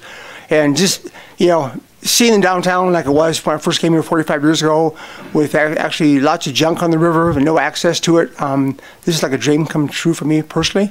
So I'm just, you know, asking you guys to make sure that this resolution does get accepted. I think it's a key for Truckee's future. Also, with my love of trails, you know, having helped work on, like many people in this room did, on the Legacy Trail, seeing Phase 4 now going down the other side. This is such a big, you know, connection that, yeah, I really ask you guys to pass this resolution. And I also keep in your mind when the budget comes up again, that I'm sure other projects like this might be coming up. I'm not tipping any cards, I don't know, but just, you know, we can all kind of think outside the box and know that there's other needs in town. So, you know, looking ahead when the budget time comes, that maybe you can replenish this money for some other, be it the land trust or some other entity, I don't know who, but I think this is a great thing. It was really forward thinking of the past town councils when this came about, and I'd like to see this continue. So thank you very much. Thank you, Paco. Good evening, Jim Winterberger, board member of the Truckee Donner Land Trust. Mayor Tierman, council, for all of the aforementioned reasons in Hillary's report and Jeff's report and Perry's letter that was in your packet, I think this is an ideal way to spend some dry powder that you have in your budget. I think it's a great opportunity to really spike the football and pound your chest here. It's super cool. A lot of people had prepared comments, and I did as well, but I'm not going to repeat things that were already said, but I will share an experience that I had on my way over here. So I pull on to West River Street, and there's a school bus, right? And off the school bus, it's a minute goes by, 2 minutes goes by, 3 minutes goes by. That's probably the longest school bus stop in our town. And the reason is you have a lot of local residents at the Donner Creek Mobile Home Park. And this is now going to be their front yard. How cool is that? That's really cool. So I'll leave you with those comments and thoughts, and thank you. Thank you, Jim. Hi, Mayor Tierman and council members. My name is Kathleen Egan. I am not going to repeat everything that was said, except to underscore Jeff's comments that a lot of work has been going on over 25 years, and Ted's comments just as a testimonial to say, yes, in fact, this has been a dream ever since the first general plan and all the discussions. The bridge came in later. I remember Kurt Westerland with ideas and drawings and all kinds of things, and with the river revitalization plan. Everything that's been said here tonight is absolutely on target, and I strongly recommend that you approve this and vote positively on the resolution. Thank you. Thank you, Kathleen.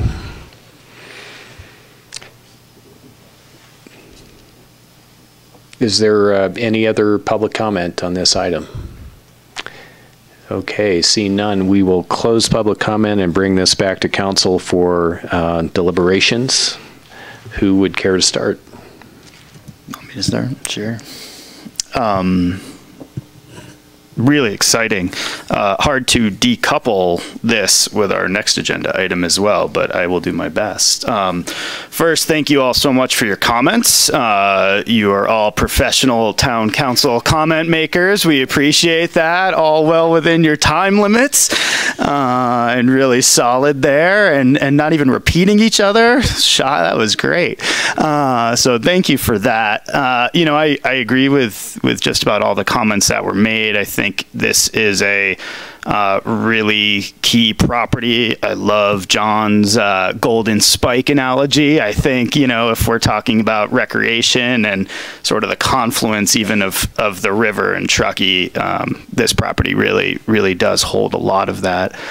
As far as the funding goes, I think this is sort of what we've been waiting to spend it on. It feels good when we get to spend money of this amount on such great things. So I'm fully in favor of it. I do think when we get into our budget process, we'll have the opportunity to discuss potentially more funding as we go forward and continuing this allocation in our budget.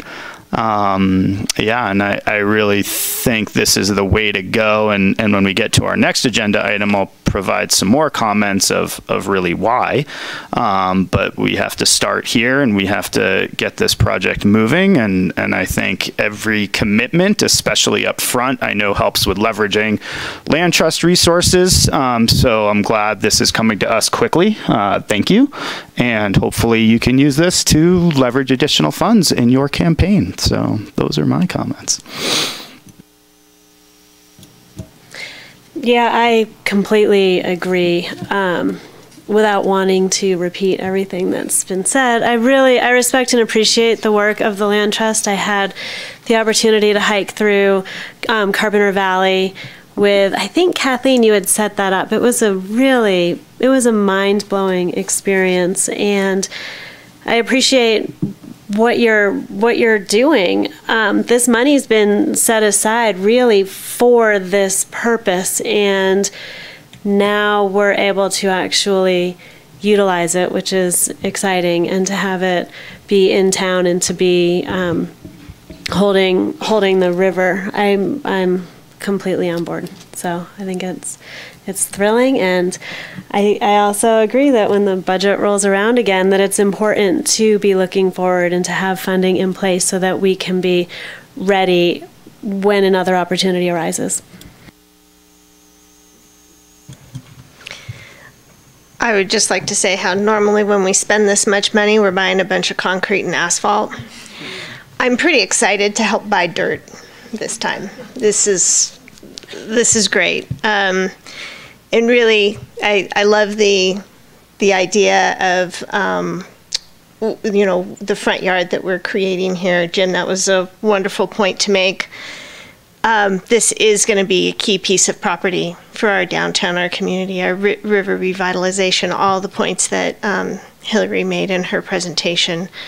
And, you know, spiking the football, I would like all the other town council members that were actually here when they decided to set aside this money to feel that pride. I want to thank them all for having the foresight in doing that, and it's a real honor to support this resolution. Thank you all for coming out tonight and speaking your support. I just have 3 words: let's do it. So with that, entertain a motion. It would be an honor, but do we have to read the whole thing, Hillary? No. Okay. It's an honor to motion to approve Resolution 2019-52, authorizing the town manager or designee to negotiate and execute an agreement with Truckee Donner Land Trust. Second. All in favor? Aye. Opposed? Motion carries. Congratulations. We wish you the very best with the rest of the process, and we'll be standing there in support all the way. Thank you.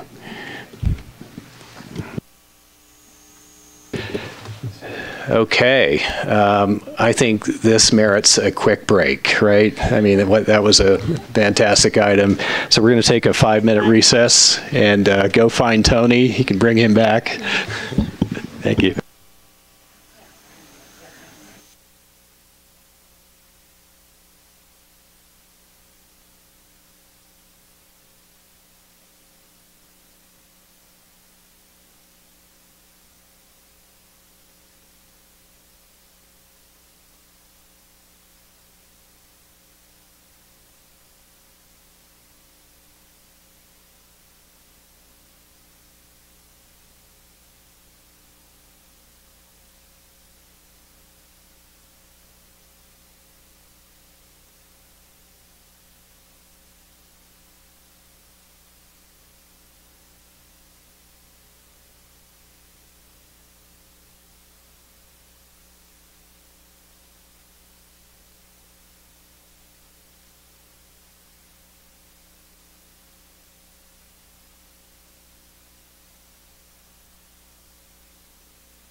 Okay, we're going to reconvene with item 7.4. Staff report on a contract amendment for Lumos and Associates regarding the Truckee River Legacy Trail Phase 4 and West River Street Park. And Dan, you're up. Thank you, Mayor. And this is a bit of a follow-on from your last agenda item.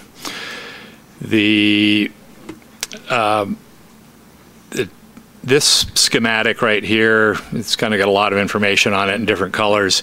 It's basically an excerpt from the town trails plan.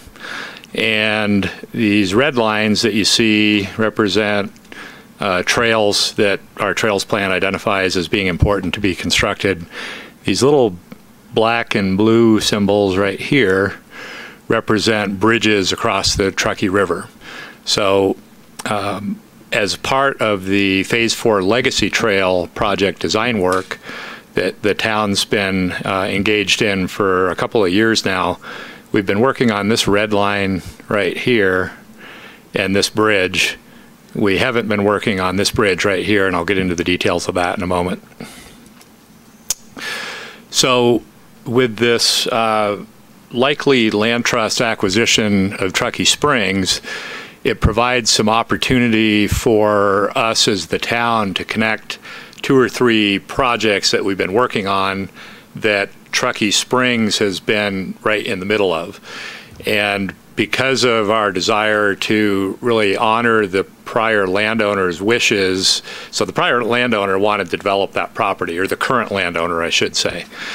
And so when we were meeting with them about trails planning and whatnot, one of their desires was, and comments was, hey, we'll work with you on this, but we don't want a trail that runs right through the middle of our property, so that if we're looking to develop our property later, we have a trail that we potentially have to tear out and then relocate and those types of things. So it created a fairly significant constraint on the trail planning options that we had at the time. And also the bridge across the Truckee River, the one that I showed a moment ago that we haven't been working on, it's because it would have been on that Truckee Springs property, and the developer, again, had some concerns about us hardwiring a bridge location onto their site, not knowing how that would interface with their possible development plans in the future. So we now, if we have a high enough level of confidence in the land trust being successful in raising the rest of the money, have an opportunity to effectively do some planning for the trail project on that Truckee Springs project that in the past we were reluctant to do because of some of these coordination issues with the current landowner that's out there. So the primary possibilities that we see to improve the Legacy Trail are really, there's 3 major categories. One is the opportunity to create a trailhead parking lot, relatively modest, probably 30 parking spaces or so at the end of South River Street. One of the advantages of that is it provides another access point to the trail system. Our opinion is that if we can provide smaller, geographically spread out access points to the trail system, it's going to tend to minimize the impact that any singular neighborhood might receive. If you've got just one spot to drive your car with your bike and go access the trail system, it can tend to create a higher concentration of activity at that one location.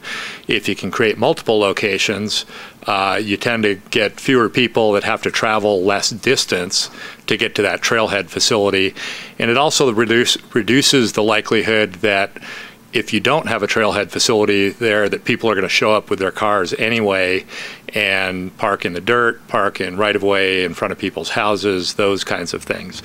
So we see a trailhead parking lot as an opportunity now on what would be the land trust property when they acquire this land. It also creates an opportunity to connect the land trust property to the old county courtyard or the West River Street Park site, and be able to do that with a higher level of confidence that we'll have the land once we get the bridge planned and designed. We also believe, based on our conversations with the land trust, that number one, in their funding model, they're including funding for this bridge, for at least 3/4 of this bridge, in their fundraising goals. So it provides a funding partner for the town to get that bridge brought to reality. Whereas if the land trust were looking to the town to prioritize that particular bridge amongst dozens of other trail priorities that the town has, it becomes a different consideration of how important is that bridge relative to a couple of miles of trail in another portion of the community. When you've got a potential funding partner that says, hey, we'll come up, if we can come up with 3/4 of the money for this, can you come up with the other quarter? Then you've got 25 cents on the dollar infrastructure potentially, and it kind of changes the thought process on prioritization of funds. And then so that's another major improvement possibility, is getting the Legacy Trail corridor connected by a second bridge over to West River Street and more directly into the downtown area. And then the last major improvement opportunity for the trail that we see is opportunity to realign the Legacy Trail and provide more direct connections to the proposed new bridge, and to more quickly get down from the hilltop elevation to the river elevation, and more quickly be able to use existing disturbed grades rather than having to disturb longer swaths of currently undisturbed land. And I'll get into that in a little more detail here in a moment. So this exhibit for orientation, South River Street is right here. West River Street's over here.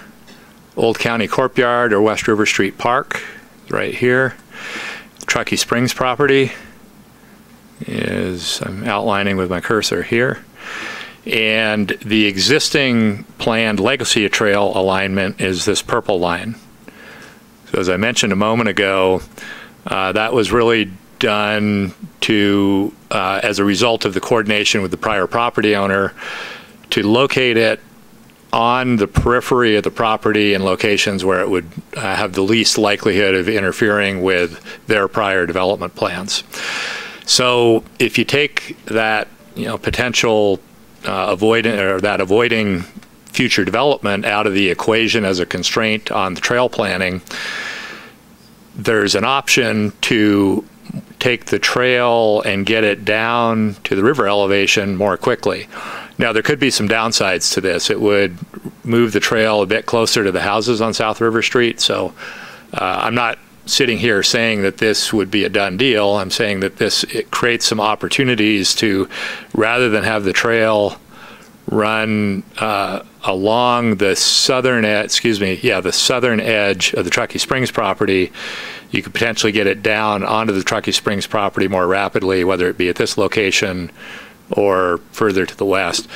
What that also does is provides an opportunity for better connectivity to a future bridge. So if you're a trail user who wants to go from the West River Street Park to Hilltop, under the current trail plan, you would cross the river, come up this way some distance, and then loop back on the existing trail.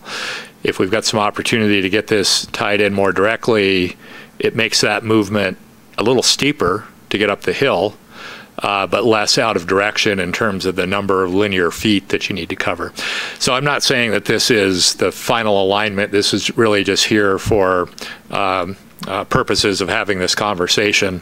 But this is one of the things that this proposed contract amendment would look at, is opportunities to take effectively this pink line and construct it in or locate that section of trail in a different spot. Also, I mentioned a trailhead parking lot. So previously, again, if this was going to be the main access corridor into a development site, having a parking area right in the middle of that was not something particularly feasible from the prior owner's standpoint or the current owner's standpoint. if the land trust owns this property, the ability to do a short extension of South River Street, acquire additional easement or right-of-way at the end of South River Street, and then construct a relatively modest parking lot right there that would also have close proximity to the bridge and close proximity to being able to move up to Hilltop or move along the Truckee River is a much more viable option. And then also this notion of constructing a bridge to connect the West River Street Park to the Truckee Springs property creates this opportunity. So these are the items that were effectively left out of the legacy trail planning to date that we're suggesting with this agenda item be brought into the legacy trail planning tonight, or this would be the first step of it.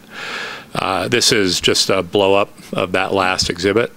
I won't spend too much time on it, but if there's questions, we can refer back to that later. I'm sorry? The offset here I just mentioned.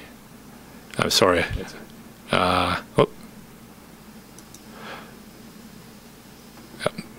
What was that, Jeff? The offset. You might just speak to the trail offset. Oh, this right here? Yeah. Yeah, again, that's, we would most, if we're able to get the trail down this quickly, which again puts it a little closer to the private properties over here, what we would likely do is make this more like a four-way intersection rather than having these two T intersections, and we might put a small roundabout in here to make sure people don't come slamming in too fast and run into each other. But again, those would be some design details that we'd be looking at, assuming that we pursue this work scope. So this is a very crude exhibit, but it's a schematic plan of the additional work that we're suggesting in the work scope. So again, one of the elements would be looking at seeing if we can improve the trail alignment over what we currently have. Again, there's these dirt roads that run out through the site, and our thinking is that if we can get down to those dirt roads more quickly, use those existing grades, then it results in less hillside disturbance than we would otherwise have with the previous alignment. Creates an opportunity for a parking lot for this South River Street extension. I would note that we're going to need some kind of a stream crossing structure.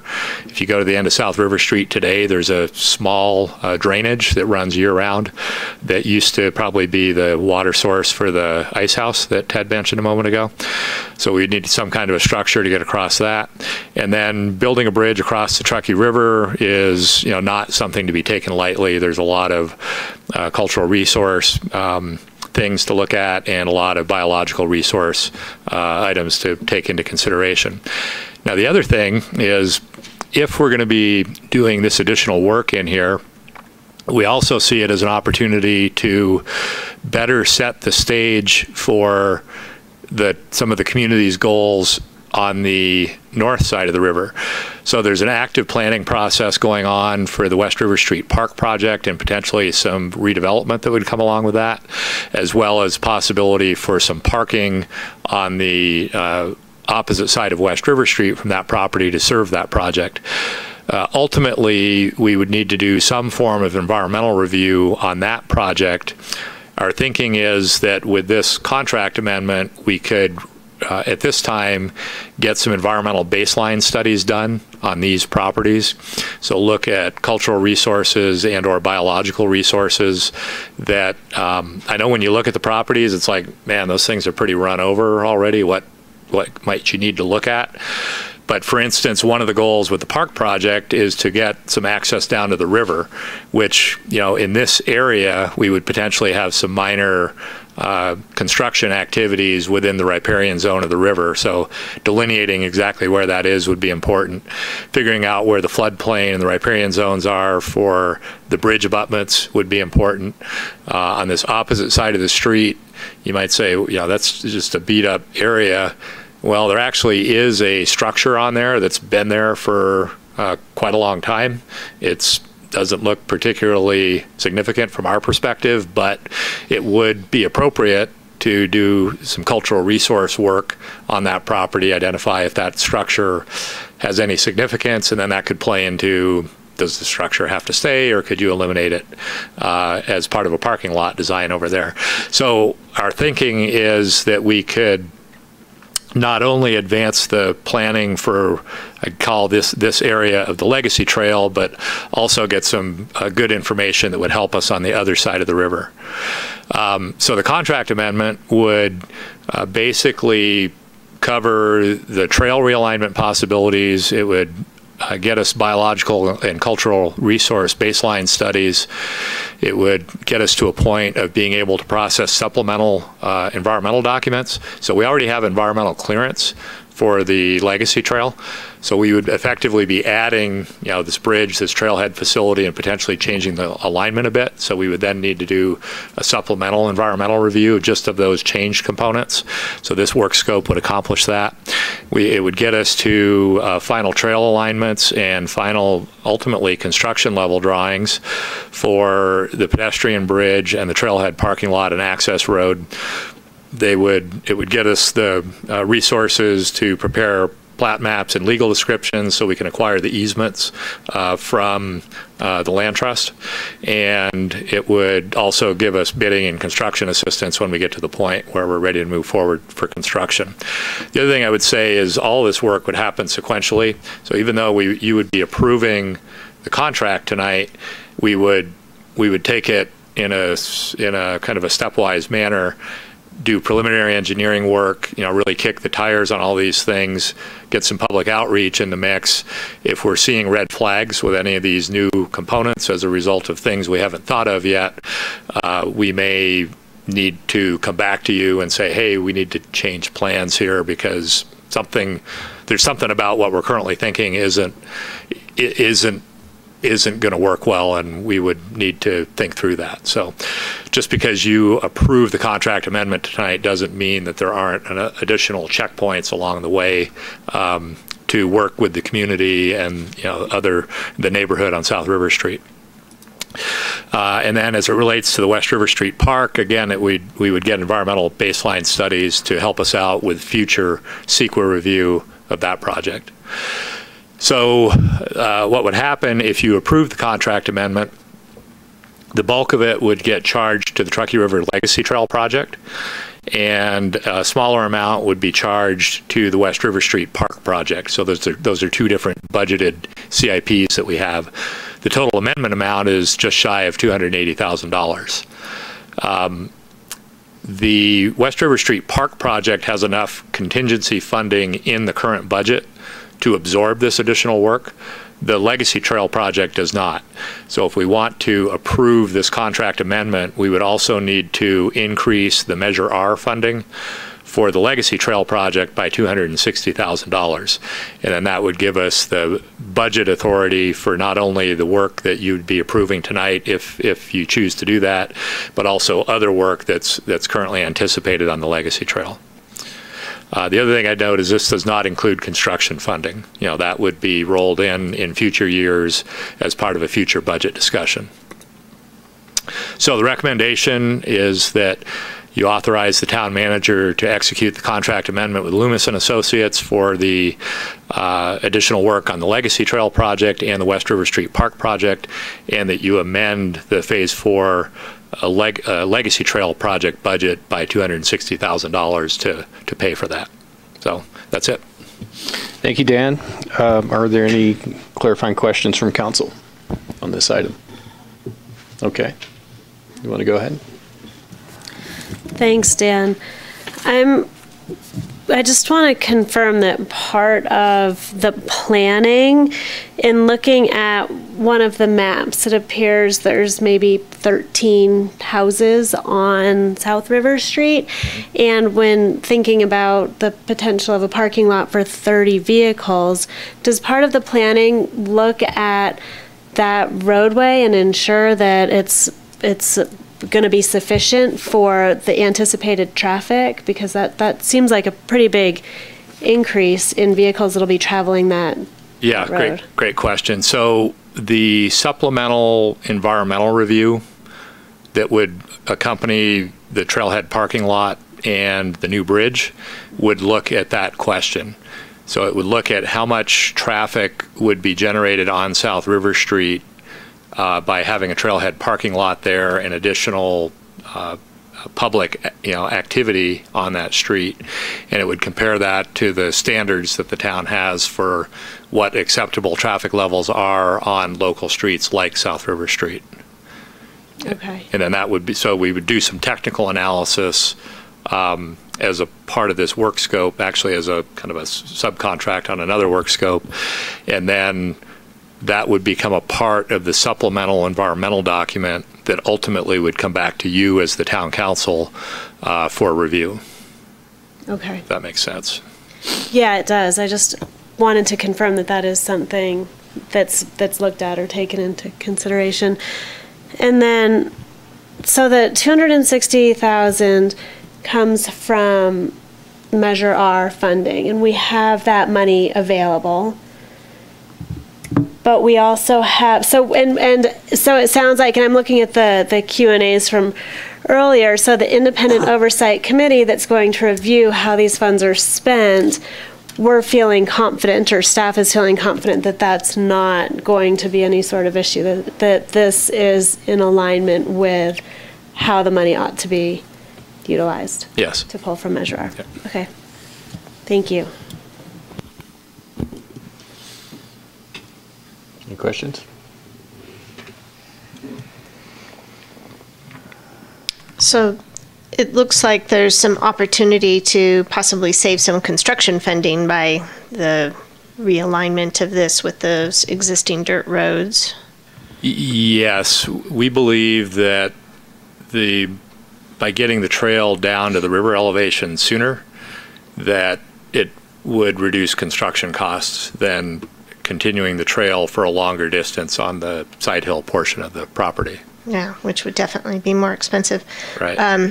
But then in the prior iteration, we didn't have the opportunity for a trailhead parking lot, so we'll probably be spending some extra money there. Yeah, and that the new bridge across the river won't be cheap either. So for certain. Right. Yes, but your point about the 1/4, 3/4, 25 cents on the dollar, that's a really important point to make.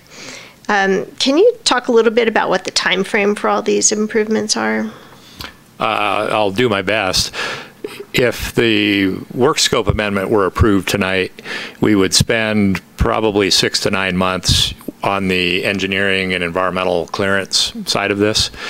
And then this, interestingly, this bridge could be one of the first pieces of this project that's ready to build, because we've got the entirety of this project requires easements from 11 different landowners. It's in a couple of different counties. The Forest Service is involved. There's a number of other governmental agencies. So as we're working on putting all those pieces of the project together, you need to get a certain number of pieces lined up to have a project. Having one landowner that you can't get an easement from in the middle, but having the easements on either side that don't connect to anything doesn't work well. So what's interesting about this is, the town will own, or we do own, the West River Street property. The land trust would own the Truckee Springs property. And if we've got environmental clearance and right-of-way, that segment of the property, which probably has some independent utility because it gets our property, our park connected to their park, could be done quite rapidly if other elements of the project are languishing due to other factors that are outside of our control. So as it relates to the timing on this, I think there's a reasonable ability to get this done in 2 to 3 years. So I think the goal would be to try to make it happen shortly after the land trust acquires the property, and that's with the assumption that they're also successful in raising the construction funding for the bridge. On top of the property acquisition funding. Right. Can I just ask a quick question on top of that, just while we're on that subject? Yeah, just to finish that thought, though, that it wouldn't make sense to build any of this trail going to the west unless we had the ability for it to go all the way through. There's existing dirt roads out there. So I think there would be some ability to build that trail and then end it, even though it's not ending, it doesn't get all the way to West River Street.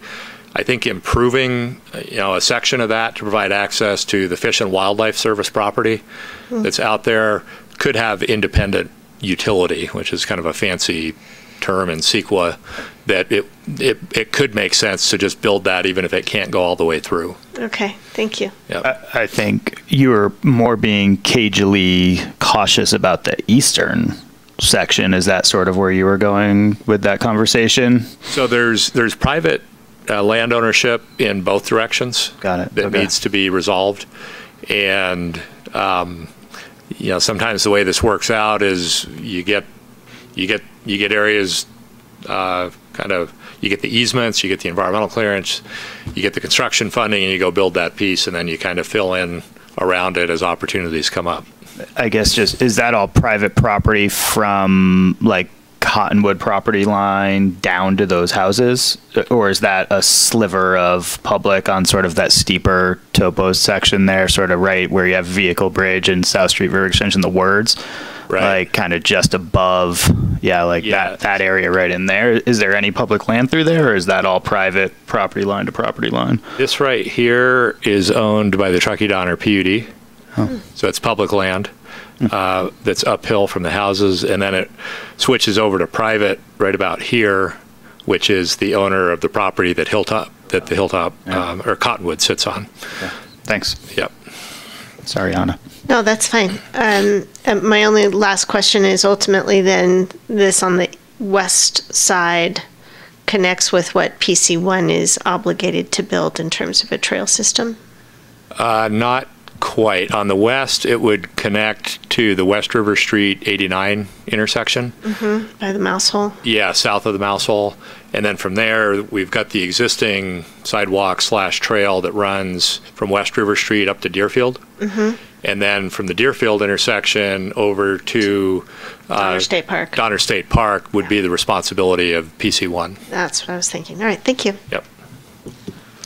Okay, I didn't have any additional questions. Anna asked the ones I had, so thank you, Anna. Unless there are other council questions, we will open this item up for public comment. Any public comment?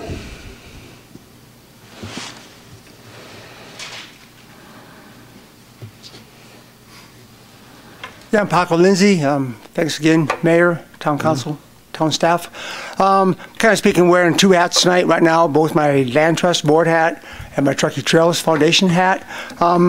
Just wanted to say that, I'm really excited about this, and I'm speaking personally now, not as any board member, but the funds coming from Measure R, I'm very supportive of that, just because having worked with Truckee Trails and the town and former town council people when Measure R was passed 5 years ago. This was kind of, as I sat down with many people when I had the conversations, this is what it was intended for. And you might say, well, Jesus, not building anything. Well, part of building a trail, obviously, is planning a trail. So it actually is, to me, very important that all this infrastructure gets into place. And I want to just say I'm super excited that, having been a fan of the Legacy Trail, probably from day one, along with, again, other people, Kathleen here, other folks watching on TV, that this has been just a dream of mine for forever and ever.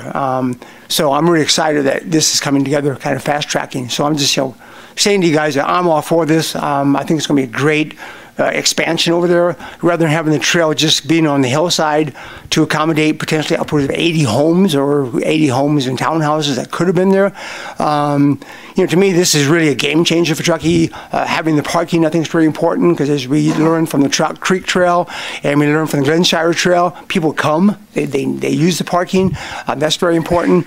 Having the bridge coming over, that connection, and then getting the trail down faster, I think, to the flat area, that's a game changer. So I'm going to just say to you guys that I'm all in favor of this, and I hope you go ahead and give Loomis the extra budget to continue with this. Thank you very much. Thank you, Paco.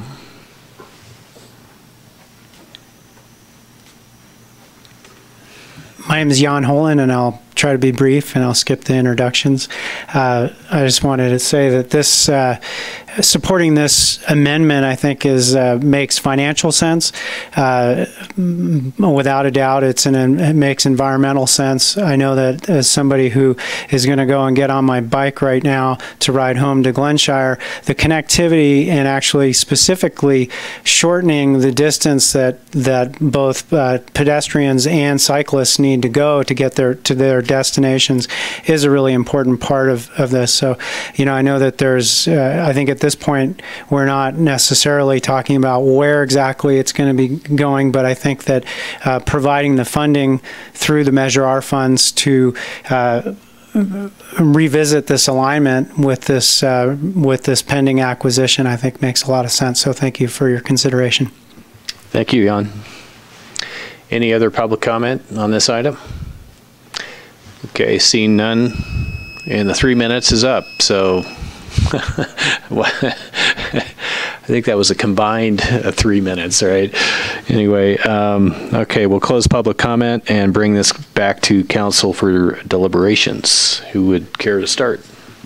Want me to start again? I'll start again. Okay. Like I said in our last agenda item, honestly, to me, these two go hand in hand. Thanks for bringing them both to us tonight at the same time.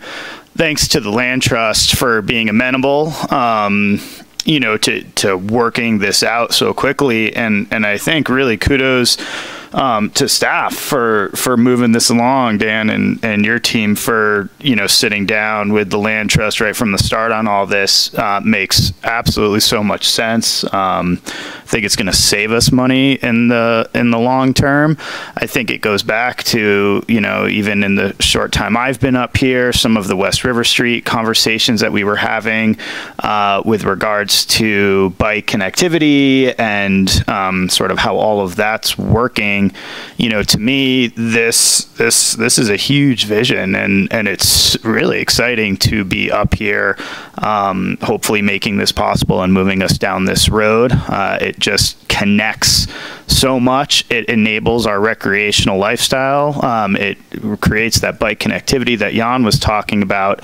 And, personally, it also, hopefully, if we realign that, it even maintains some of those historic, side country, backcountry ski runs that we have going down there to West River Street without having a trail go right through the road on the top. So only good in high snow years like last year, but if anybody ever wants to go down there, I'll take you. So I'm all for it. I think it makes so much sense, and I think we got to keep this going as quickly and as efficiently as possible, and keep it moving. And if Dan's projections are true of a couple of years really getting this done, and the Land Trust slide as well, that's great. I mean, that's 3-year timeline of a public project. I think that's awesome. So let's do it.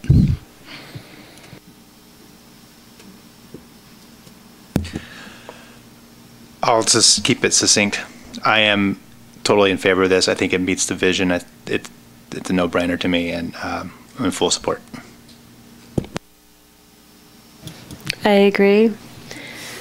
It's really the trails have been one of the council priorities, and so being able to support the continued growth and development of our trail system, which then aligns with less utilization of vehicles, which is also one of our priorities as far as maintaining our environment. So we have the money for it, we have the space for it, there's no reason why we wouldn't, as far as I can see, why we wouldn't move forward with this.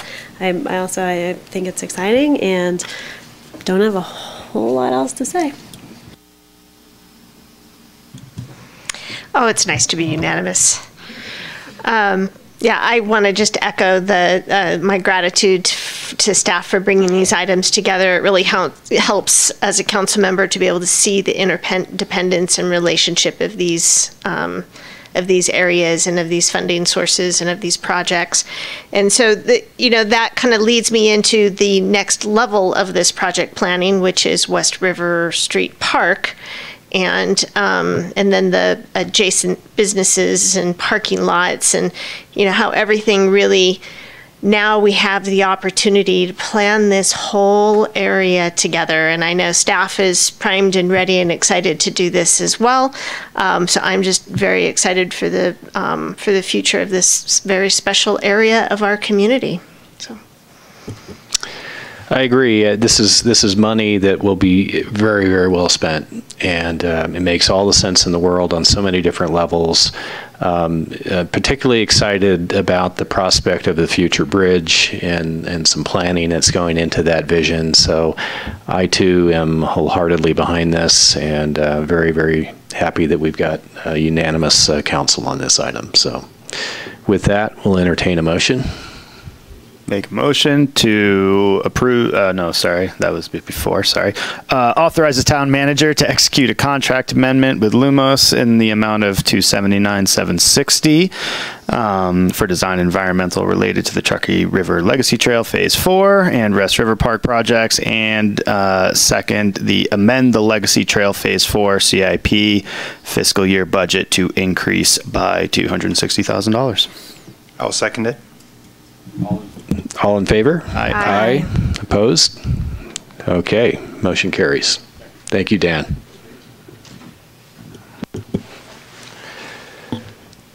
And thank you all for coming out for the support and for all the hats you wear as well. All right, next item up, item 7.5, a staff report regarding a term sheet for the lease of a 2.05 acre portion of the town's Riverview Courtyard to Truckee Donner Recreation and Park District for use as a corporation yard. And Hillary, you're going to walk us through this item. Thank you again, Mayor and Council. And this is an item that has previously been discussed in closed session with Council. So tonight I'll walk you through sort of high level of exactly what's being proposed and why for our community members who are watching. What we are looking at is a proposal to approve a term sheet to lease a portion of our town's old corporation yard, the Riverview Corporation Yard site. So first, why consider a lease for this property? This is one step to consider in what we've been calling the combination bank shot, or more formally, the multiple site planning study. This study was collaboratively completed with our agency partners last year and was accepted by Council in February of 2019.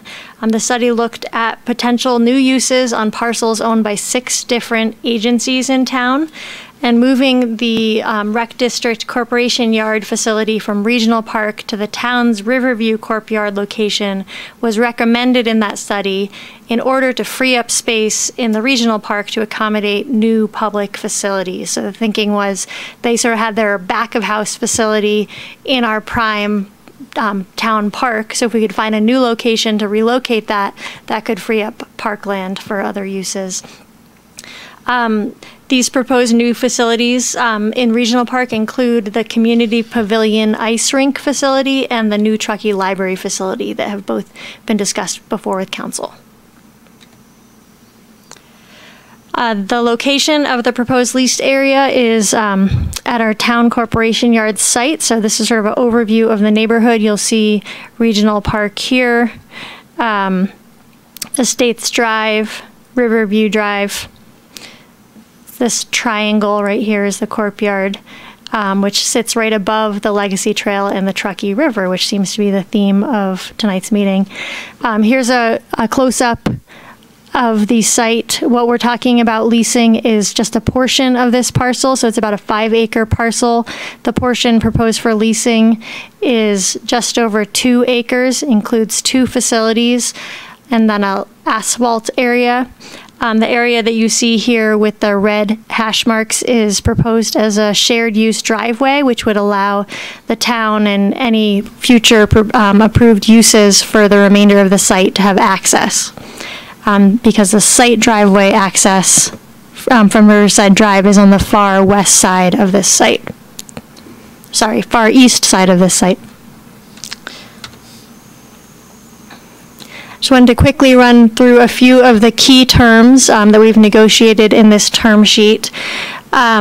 The lease term is proposed to provide a 10-year initial term with 2 additional 10-year options provided that certain conditions are met, including construction and operation of at least 1 new public facility in Regional Park. The overall length of term was one of the key terms for the rec district in negotiating this term sheet. Since they're moving out of their existing facility, they didn't want to sort of sign a short-term lease and find themselves trying to renegotiate in 3 or 5 years. The possession date for the lease will commence only once certain critical project development and partnership milestones have been achieved. And the intent of that delayed possession date is to provide reasonable assurance that 1 or more of the new public facility projects is moving forward prior to lease commencement. So you want to make sure that either that library or that ice pavilion is essentially ready for construction before we would then turn over our facility. The base rent is proposed at $1 per year, which is significantly less than market rate. We conservatively estimate that the net present value of a market rate lease for the 30-year term is about $1.1 to $1.4 million for this site. And the thinking behind that is really to provide town in-kind support for the public benefits that would be proposed from those new public facilities that would be allowed to be constructed as a result of this lease. We also have a term in the lease for a percentage rent, and that calls for a share of any net revenue from the operation of the community pavilion ice rink facility. The town and rec district don't necessarily anticipate that there will be significant net revenue, but the thinking behind that, again, is that we're giving up our prime real estate for their back of house facility, which will not be generating revenue. But if the facility that is essentially being traded in its place generates net revenue, we believe that the town should take a portion of that net revenue to offset our investment. Oops. And then the limitations of use on this site are an important feature of this term sheet. This is leased just for use as a corporation yard, so it's not for a large recreation facility with a lot of visitors coming to it. The historic use of this site by the town was as the town's corporation yard, which was really a 24/7 heavy equipment snow removal operation with a lot of vehicles sort of coming in and out. While the new use is also a corporation yard use, it's a significantly lower impact one. The rec district's operations are typically daytime operations only. They'll be limited to 7 to 7 use of heavy equipment, with the exception of during snow operations when they can begin use at midnight. And we expect that the number of vehicles and the number of heavy vehicle equipment coming in and out would be significantly less than the town's use. So with that, our recommendation tonight is to approve the draft term sheet to lease a 2.05 acre portion of the Riverview Corporation Yard site to Truckee Donner Recreation and Park District. I just had one more piece of information. Council's well aware of this, but the vast community watching on TV may not be. What allows this portion of the courtyard to be available, because it's currently used as a courtyard. We use it, we have transit buses, there's police evidence storage, a lot of things going on there, is because of decisions council made this past year to build additional corporation buildings, 2 of them at our new courtyard, or the existing large courtyard, allowing us to move those uses ultimately. So there's kind of a domino effect there that's going into place. And you'll notice on that map that Hillary showed, there's still a substantial portion of this old Riverview site that exists for other possibilities, including recreation or park use, putting a trail through it, possibly affordable housing. We don't really know, but that's to come. So that's planning to come. All right, thank you, Hillary. Thank you, Jeff. Are there any questions from council on this item? Dave. I have one question, and it might be for Steve, sorry. But I just was interested in knowing sort of the timing of sort of the recreation area master plan, whatever planning process is going on for the existing facility at the regional park. And I believe, because I've read this lease now at least 4 times, we don't have any contingencies in this lease agreement for them finishing their master plan. I guess that's my first question to us, right?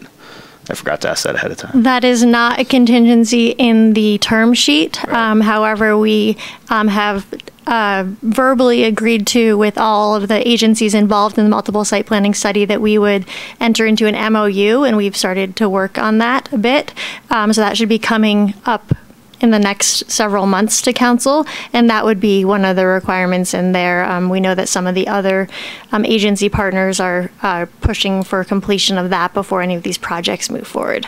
So I guess the term sheet does not require completion of the study, but the projects as currently envisioned could not move forward without completion of that of the master plan, because the agencies that own the land under them are requiring the master plan, if that makes sense. It does make sense. And Steve, do you have anything else you want to add to that, or the timing of the master plan process? And is that like partially where that survey that you guys have had out, that's feeding into that process, yes, so et cetera? So the district has commissioned Mead and Hunt.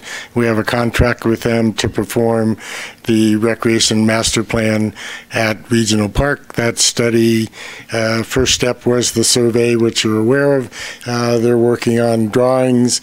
There'll be subsequent community meeting, the whole 9 yards, looking at potentially end of October, mid-November for a draft. Great. Thank you. That was my question. Any other questions? All right. We will open this item up for public comment. Is there any public comment on this item?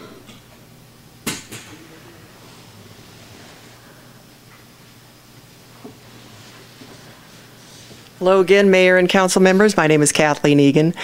I'm wearing a couple of hats tonight as well. This hat is, I've been involved for the last since April, involved in the discussions with the Recreation Park District, the Town of Truckee, Nevada County, and the Friends of the Truckee Library in interests of really bringing forth a 21st century library to our community. Our current library at 5,000 square feet is woefully undersized, and we really have an opportunity. My reason for speaking tonight is that I'm very excited about the outside-the-box thinking that I see occurring on the part of the staff, on the part of the Recreation and Park District, and even on the part of Nevada County. And we're thinking Placer County, too, to think of how are we going to actually get this done. And just like tonight, we were looking at the Bright property and a 25-year plus dream that now we see is being realized. I believe that we have that ability with this kind of thinking and collaboration to realize that same dream relative to the kinds of improvements we're looking at the regional park. So I'm in support of the lease agreement. I'm not into the details. We've had those discussions already. But I just wanted to let you know that those of us in this community who are interested in doing more with regard to providing literacy, connection, intellectually, exercising the mind, not just the body in our community, we are really excited about the opportunity to work with everyone. So full support. Thank you. Thank you, Kathleen. Any other public comment?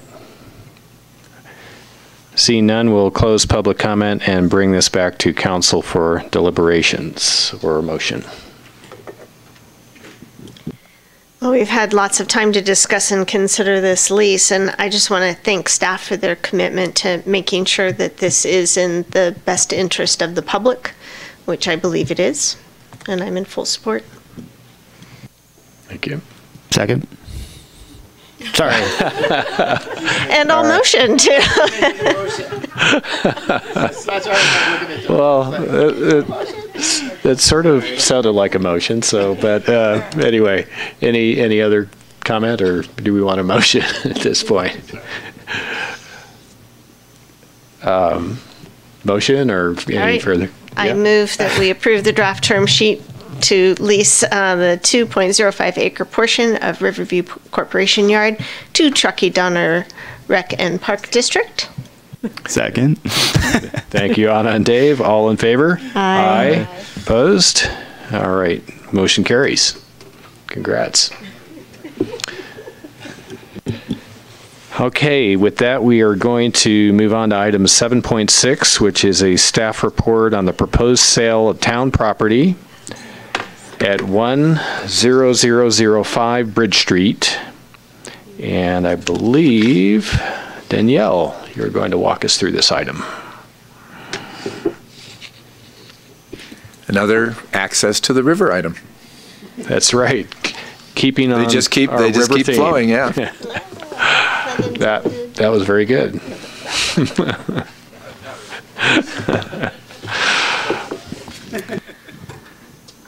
Thank you. Yeah, thanks, Council. So will admit I'm doing this on behalf of Laura Dabe, so be kind because it's been a while since I've done a kind of project level presentation, but it's kind of fun.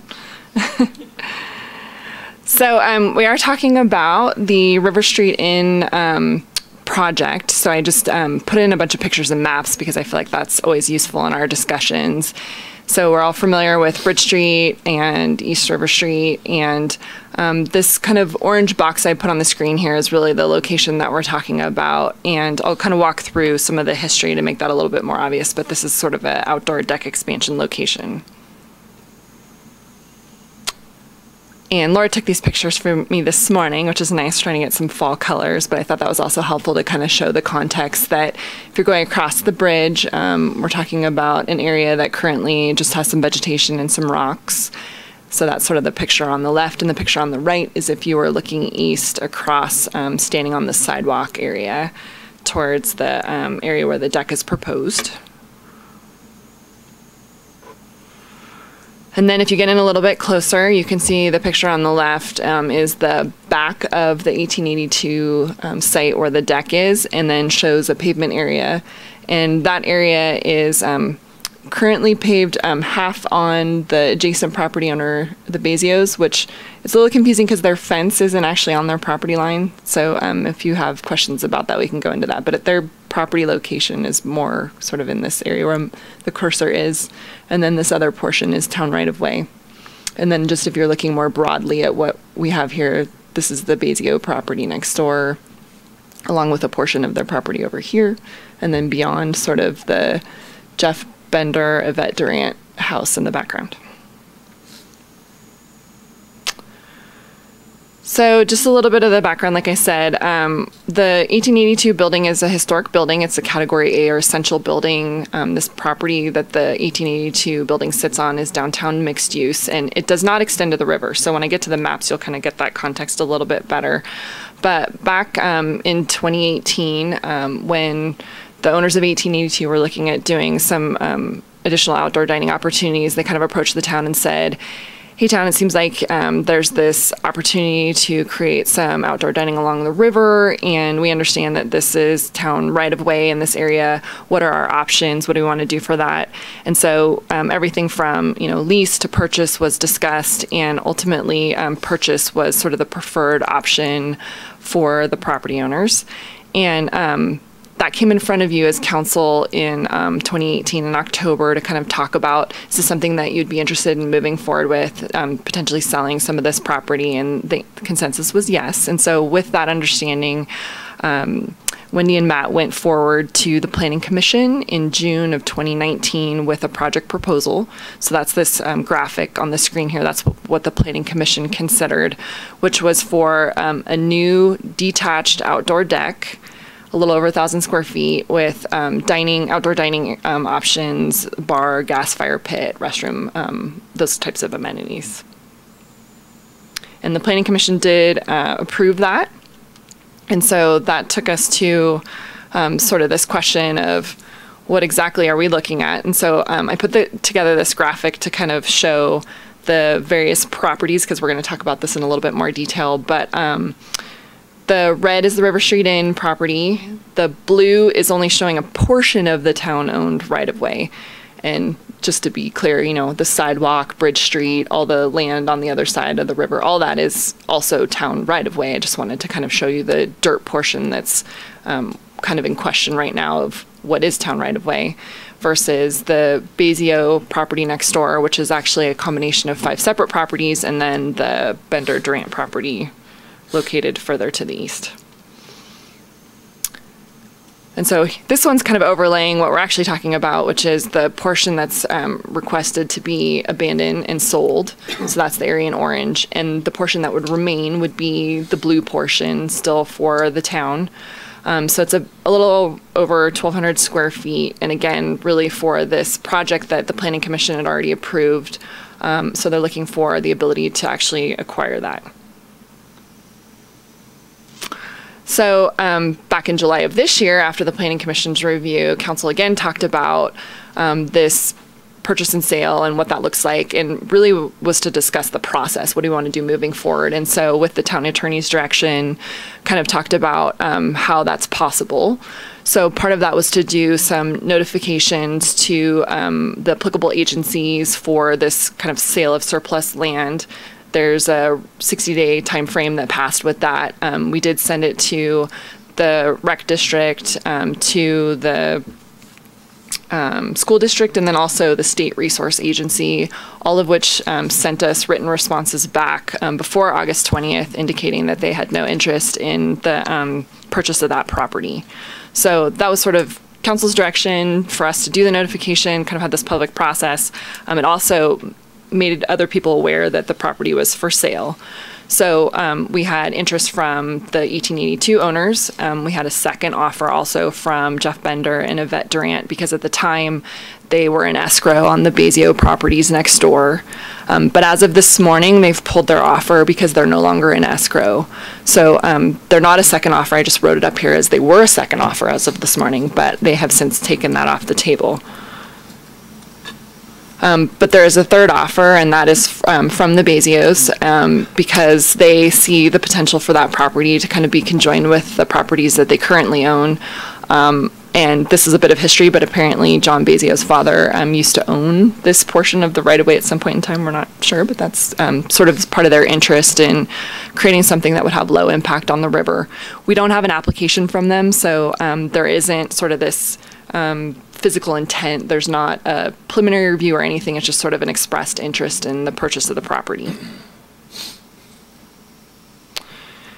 Which brings us to sort of why we're here tonight, which is for the council to discuss these two purchase offers. So the first from the owners of 1882, and then the second from the adjacent property owners. And really what we're looking for is for direction on how to move forward with this sale. We didn't want to make any assumptions in that. And I'm going to flip quickly to this slide and then come back that if the council decides that you want to move forward with this sale, there's still, and it, say for example, is for the 1882 owners, there's future actions that would have to come back to you because we are talking about a right-of-way abandonment. And as part of that, we would also be doing a lot line adjustment so that the 1882 owners can have the ownership of that property. So the discussion tonight isn't sort of the final action. It's really how do you want to move forward given that we have two interested buyers for this site. And based on that, we'll be able to bring back to you a future action. So I'm sure you might have questions. We've got the maps to use as part of that, but that's really sort of the end of our presentation of what we're asking for council to do tonight. Thank you, Danielle. Any questions from council on this item?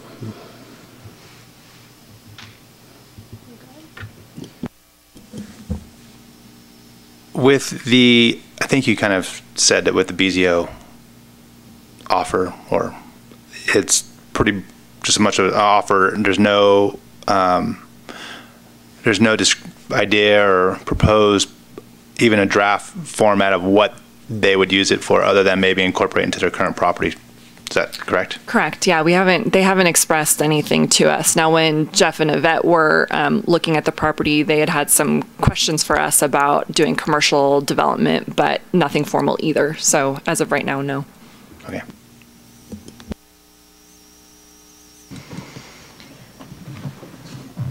So what, if any, obligation does the council have to consider the Bezio's offer? The council isn't required to consider the offer. It's not required to sell the property. The only little wrinkle in this is that if the Bezios are offering an amount that's higher than what the 1882 and Truckee River Inn owners are offering, we might need to make some findings about why not selling it to the highest bidder, so to speak, is in the public interest. So you're not required to sell it to whoever offers the most money. You can certainly sell it for purposes that you think advance the public interest to somebody who's offering a little bit less.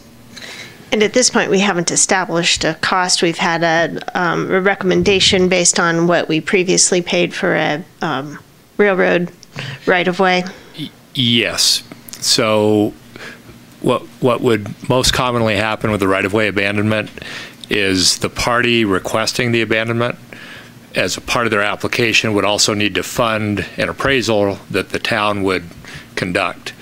Appraisals typically cost $6,000 or $7,000. We talked with the folks that are looking to acquire this section of right-of-way and about doing exactly what you just described, taking the land value on a recent parking lot purchase that the town made and applying that to this land rather than spending the money on the appraisal. Okay. So that's what we would be suggesting as the basis for the land valuation. So thank you for that. Part of my research, and I went back to the Planning Commission review of this, and there seemed to be some concerns expressed about liability for that piece of property that, as your picture shows, their property line does not follow the fence. So there is this a little bit of a, it's not a no man's land, but a little bit of piece of property that appears to be part of the right-of-way, but is actually the Bezios property, correct? Has there been any further discussion or resolution for how to deal with that potential liability outlay? I mean, Dan can add to this too, but I think that with the Planning Commission discussion, the Bezios were interested in potentially moving the fence over, and there wasn't any reason that they couldn't do that. Okay. There was also some discussion about lighting proposed. So is there lighting proposed on this deck, and when would, is that a Planning Commission review item, or when does that get determined? The Planning Commission already reviewed the project, and I'm pretty sure that there was some conditions for lighting that were sort of the minimum necessary to keep it safe. And I can pull that if you want the details of it. It's just more the interest of whether or not it's consistent with, you know, our dark skies thinking. Yeah, I mean, all the lighting would be required to be dark sky compliant. I think there was some discussion about the twinkle lights, so the sort of the overhead festoon lighting, but we haven't really applied a dark sky standard to that yet. And so I think the business owners were interested in looking at if they could find something that might have had that aspect to it, a little bit of shielding over the bulbs so that they're going down instead of just kind of free lighting everywhere. Casting, yeah, particularly around our treasured resource of the Truckee River. Thank you.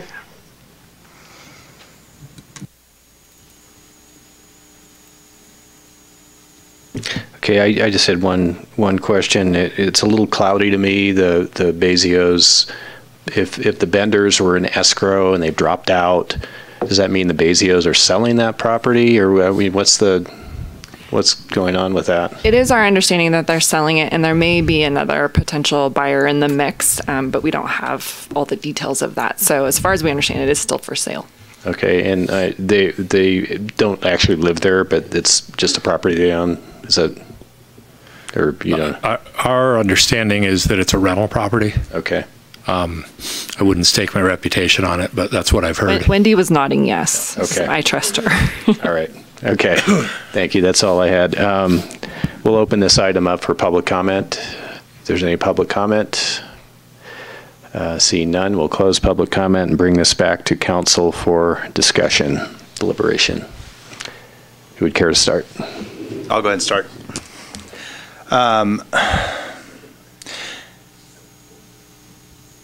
Aside from the cost, what value, that kind of throws me for a little bit of a loop between two, that one has thrown in a higher offer.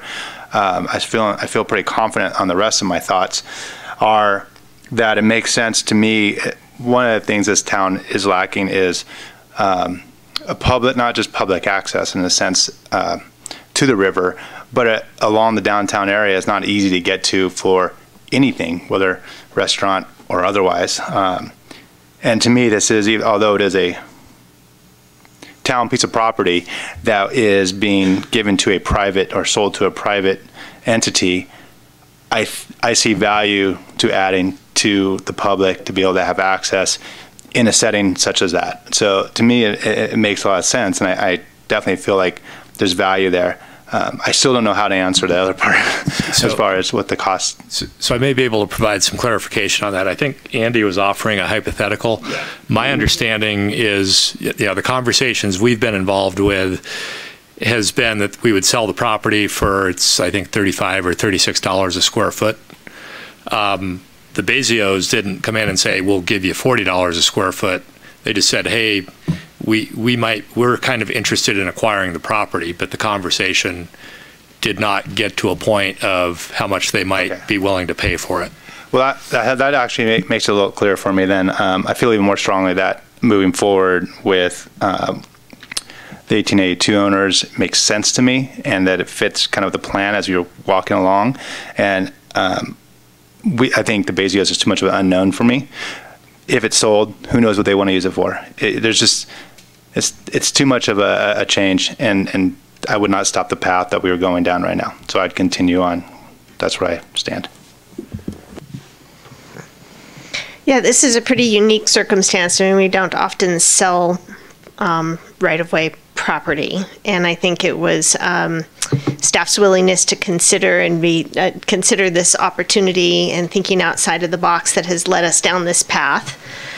I think this is consistent with town council goals and our desire to have a greater connection to the Truckee River. My understanding is it's been through GPAC twice, and they found it consistent with the historic design guidelines. Staff and the Planning Commission has found it. HPAC. Or HPAC, I'm sorry. Did I say GPAC? Oh, gosh. Yes, historic preservation. And the Planning Commission's found it consistent with the general plan, town goals for the river revitalization, and the downtown specific plan, correct? All of those things. I would definitely like to see the Bezios property contribute to these same goals, but it's clear to me that right now what we have before us is consistent with all of those things. And I feel like we need to move forward and allow this opportunity to contribute to the downtown community and the greater community of Truckee.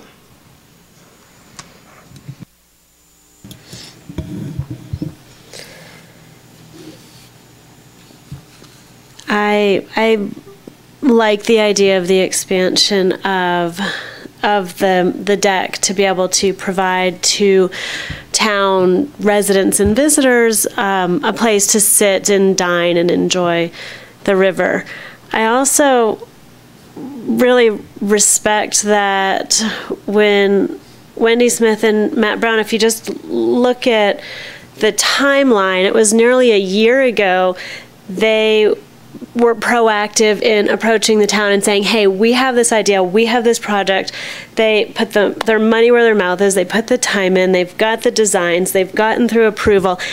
9 months later, all of a sudden we have other people saying, well, hey, we want that land too, but we don't really have an idea, we don't really have a project. It's very vague, and I can appreciate kind of wanting to jump on an opportunity when you see it, but I think really being proactive in a way that is also going to enhance our community. And I remember asking, what other project could there be that's going to provide this type of access? And there really isn't.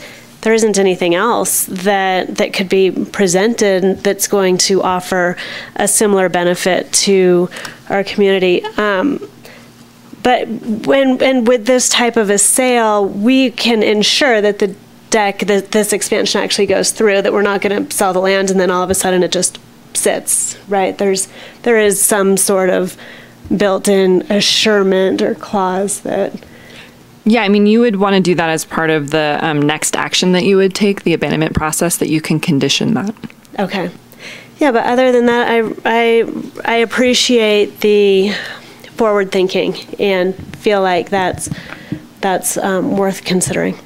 Yeah, and just to reinforce your comment, what we have communicated with Wendy and Matt is that the abandonment and property transfer would not actually occur until the deck has been constructed and approved by the building department to ensure that the land is in fact being used for its intended purpose. So that would be a condition of that next agreement that would come back to you. Right, okay, thank you. That. I have nothing further to add. I just have a few comments. First of all, I recall a number of years ago when there was some town funding made available to improve streetscape and create the deck. Wendy and Matt took advantage of that and invested in the property along with the town and helped to create what is really the only venue in town where you can sit and have a glass of wine and dinner. And when you think about it, Jeff and I were talking earlier this evening, we have 14 miles or so of Truckee River through the town of Truckee, and we only have 20 feet where we can sit and have a glass of wine and dine. And I know as well that you've invested in paving a parking lot on Union Pacific right-of-way. You know, maybe that was a town requirement, but that was an investment on your part in your business. But I look at this as an investment in our community.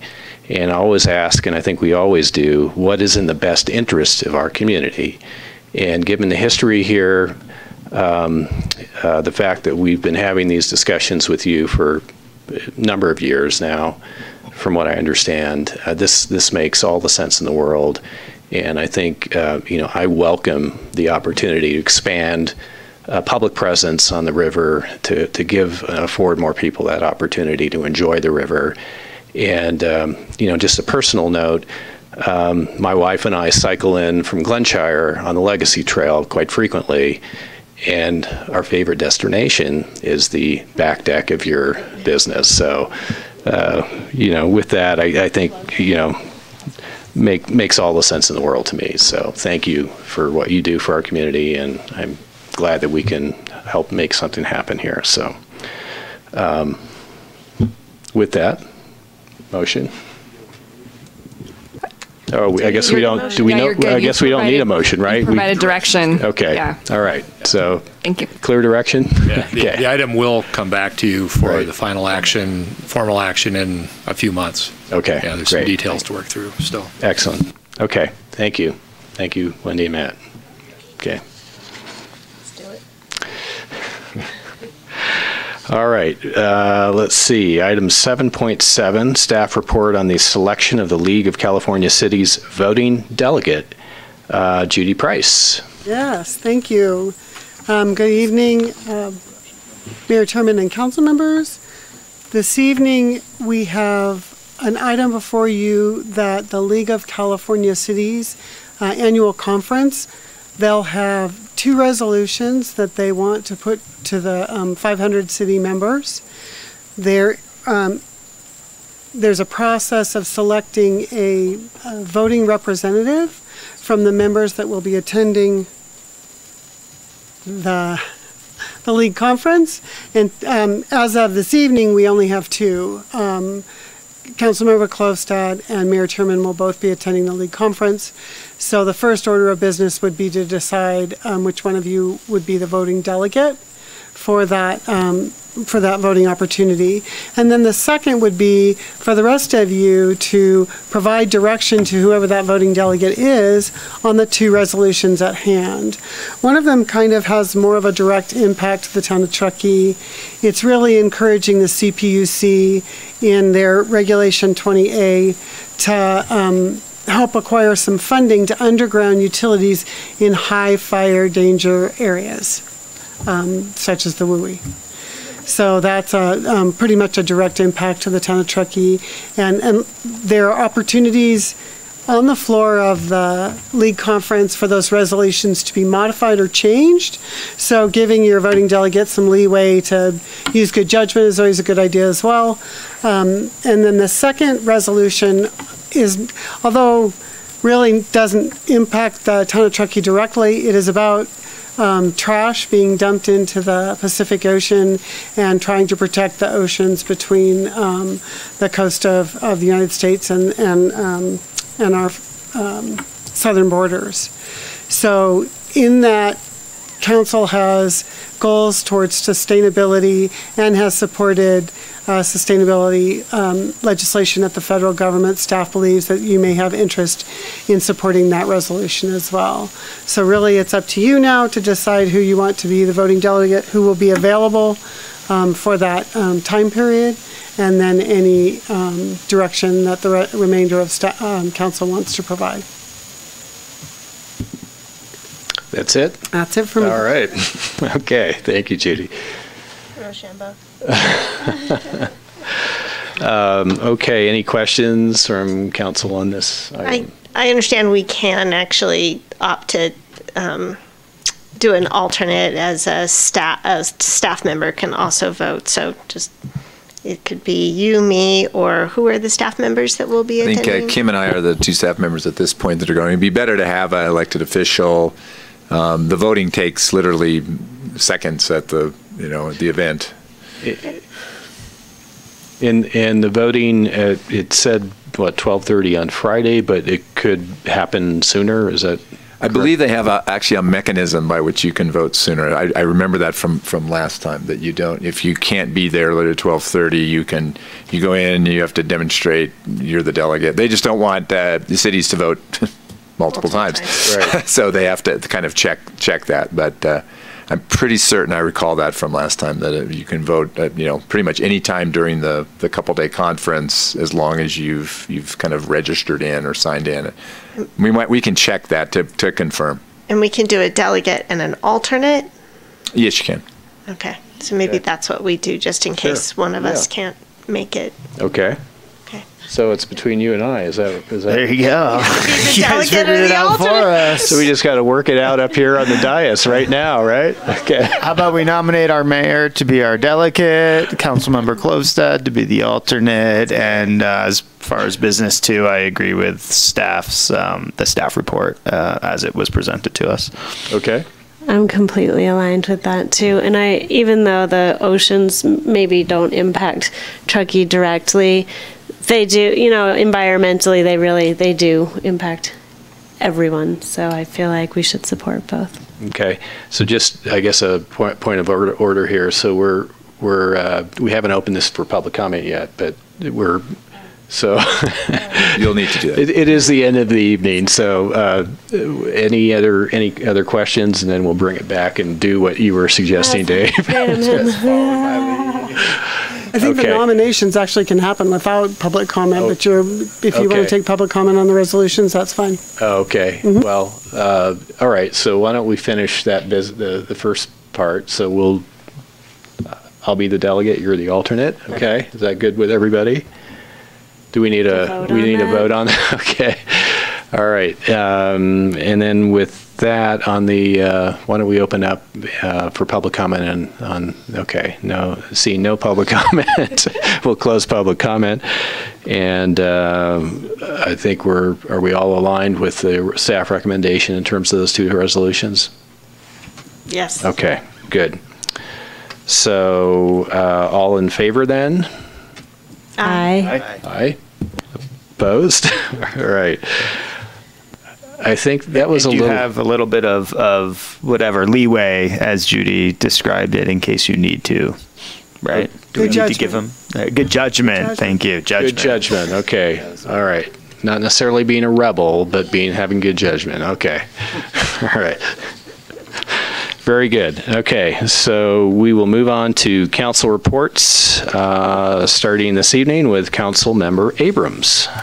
I don't have a report. Nothing to report. Okay. Councilmember Klövstad. Well, yesterday I took the day off and enjoyed the Global Climate Change Summit put on by the University of Nevada, Reno, their business college. I made a lot of great contacts there and learned about some important work taking place kind of in by our neighbors. And I think we have some opportunity for some resource sharing and information sharing there, so I'm pretty excited about that. Erin also attended with me our new Civic Spark. So it was nice to get to know her a little bit. Saturday night, I enjoyed the Citizens Climate Lobby celebration event. It was well attended and very well done. Last Thursday, I attended another LAFCO meeting in Nevada County. Not much to report there, mostly voting on the LAFCO conference. So lots of conferences right now. Last Wednesday, I attended the climate subcommittee of the GPAC, where we talked about the greenhouse gas emissions of transportation, specifically in our region, because that is the biggest category of greenhouse gas emissions, and what we could do to reduce those emissions. So that was a very interesting conversation. More to come from that. I'm sure there'll be a report coming up to council from that. And let's see. Like many of the people that were at the GPAC, I ran from there straight to the PUD meeting, where we participated in selection of a skill set for their new general manager. That was a very interesting process. And then also last week, or the week before, I can't remember, I participated in a webinar about local energy codes called Tools for Reaching Your Climate Action Goals, or Local Energy Reach Codes. And that was put on by the Statewide Energy Efficiency Collaborative. And the reason why I did this is I, over a year ago, attended a conference or a seminar here about the new building codes coming up that will go into action in January. And many of those are actually really set up for a very different climate zone. And on top of that, they're set up for full-time residents. And we do not align with those on many of our structures in this community. So I think I understand the intent of those new building codes, but I don't think they're actually going to achieve the greenhouse gas emissions that we desire in our community. So I think we might need to do some reach code work in order to adjust those to be consistent with our climate and our occupancy. Which is being discussed by our building department already. Excellent. Yeah, and the Truckee High Back to School Night, of course. And that was my week. All right, thank you, Anna. Councilmember Commendatore. Well, let's see. My week was recovery from 2 weeks ago, joining this great group of people. It did take a few days to recover, and once I got back on my feet, I'm kind of getting into the swing of this and it's moving forward. I did have a overview of the transit center relocation from Dan and Kelly today, and so now I'm starting to be able to move forward and get some more knowledge and hopefully make a positive impact. Thank you, Tony. Vice Mayor Pallavi. Shocking to nobody, I've had a few more TBID meetings over the past couple of weeks. Mostly these are now getting down to the individual level. And we really have a pretty big milestone that we will see what comes out of a meeting next week on October 2nd, where the hope is that the TBID will take a proposal forward to decide at the very least what they are interested in bringing forward to their members. Again, that's sort of like the 10-yard line on a 100-yard field, but it's a step in the right direction, and Hillary and I, and who else? Somebody else, I'm sure, will be there. I attended the Tahoe Food Hub's Tahoe Food Hub's Supper Night event, which pairs local chefs with a lot of the Food Hub, both produce and other other food items that they source. It was up at Camp Womp up on Donner Summit, which is a camp for disabled children aged 10 to 19, and it was an opportunity to show off their camp in addition to the amazing work that the Food Hub is doing. And I attended Community Barbecue Day, or what was it called? Community Barbecue, whatever happened on Saturday. It was the community day at the regional park. The town was well represented by our police department, and our Keep Truckee Green crew was there. Community block party? Was that what it was? Seemed like a big community barbecue.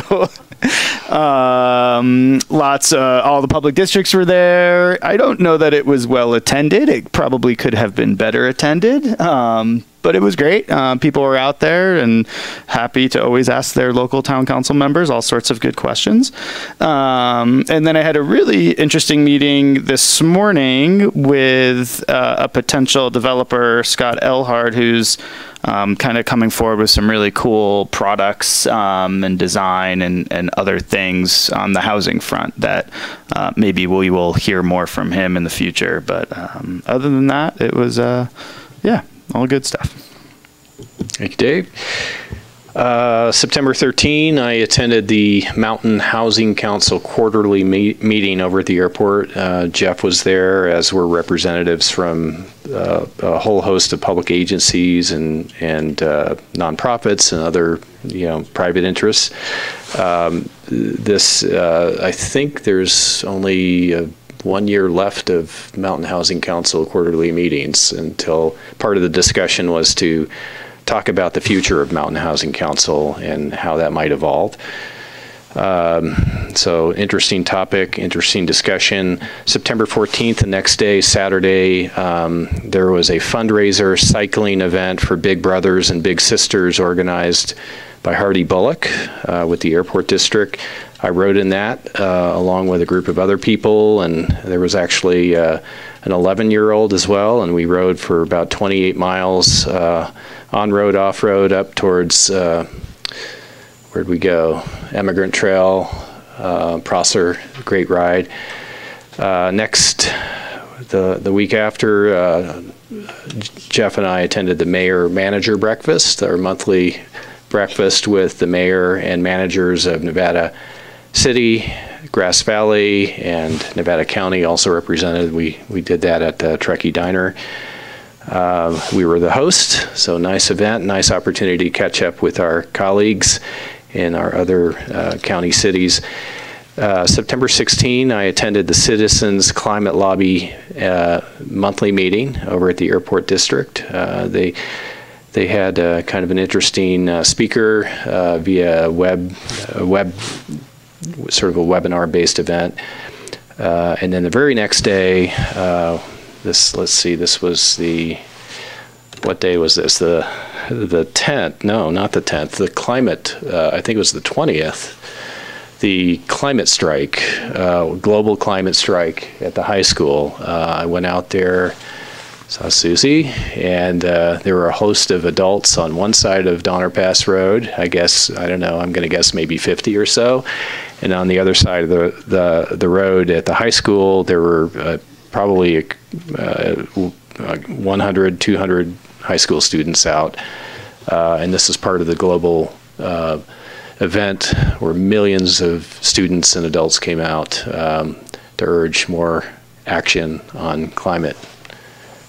So that was a great event, very inspirational. So that was my report, and we're going to reconvene. The agenda here says October 15, but I believe it's the 8th, right? It says 2018. What does it say? October 8th, 2018. Oh, the one I have here says the 15th, but anyway, it's the 8th, right? It's the 8th, and it's at right. 3:30. So we're going to start at 3:30 p.m. And does that work for everybody? And it may be a relatively light agenda, so we think we might be complete around, looking to you guys, 5, okay. Sure. All right, excellent, okay. Thank you. With that, we will adjourn.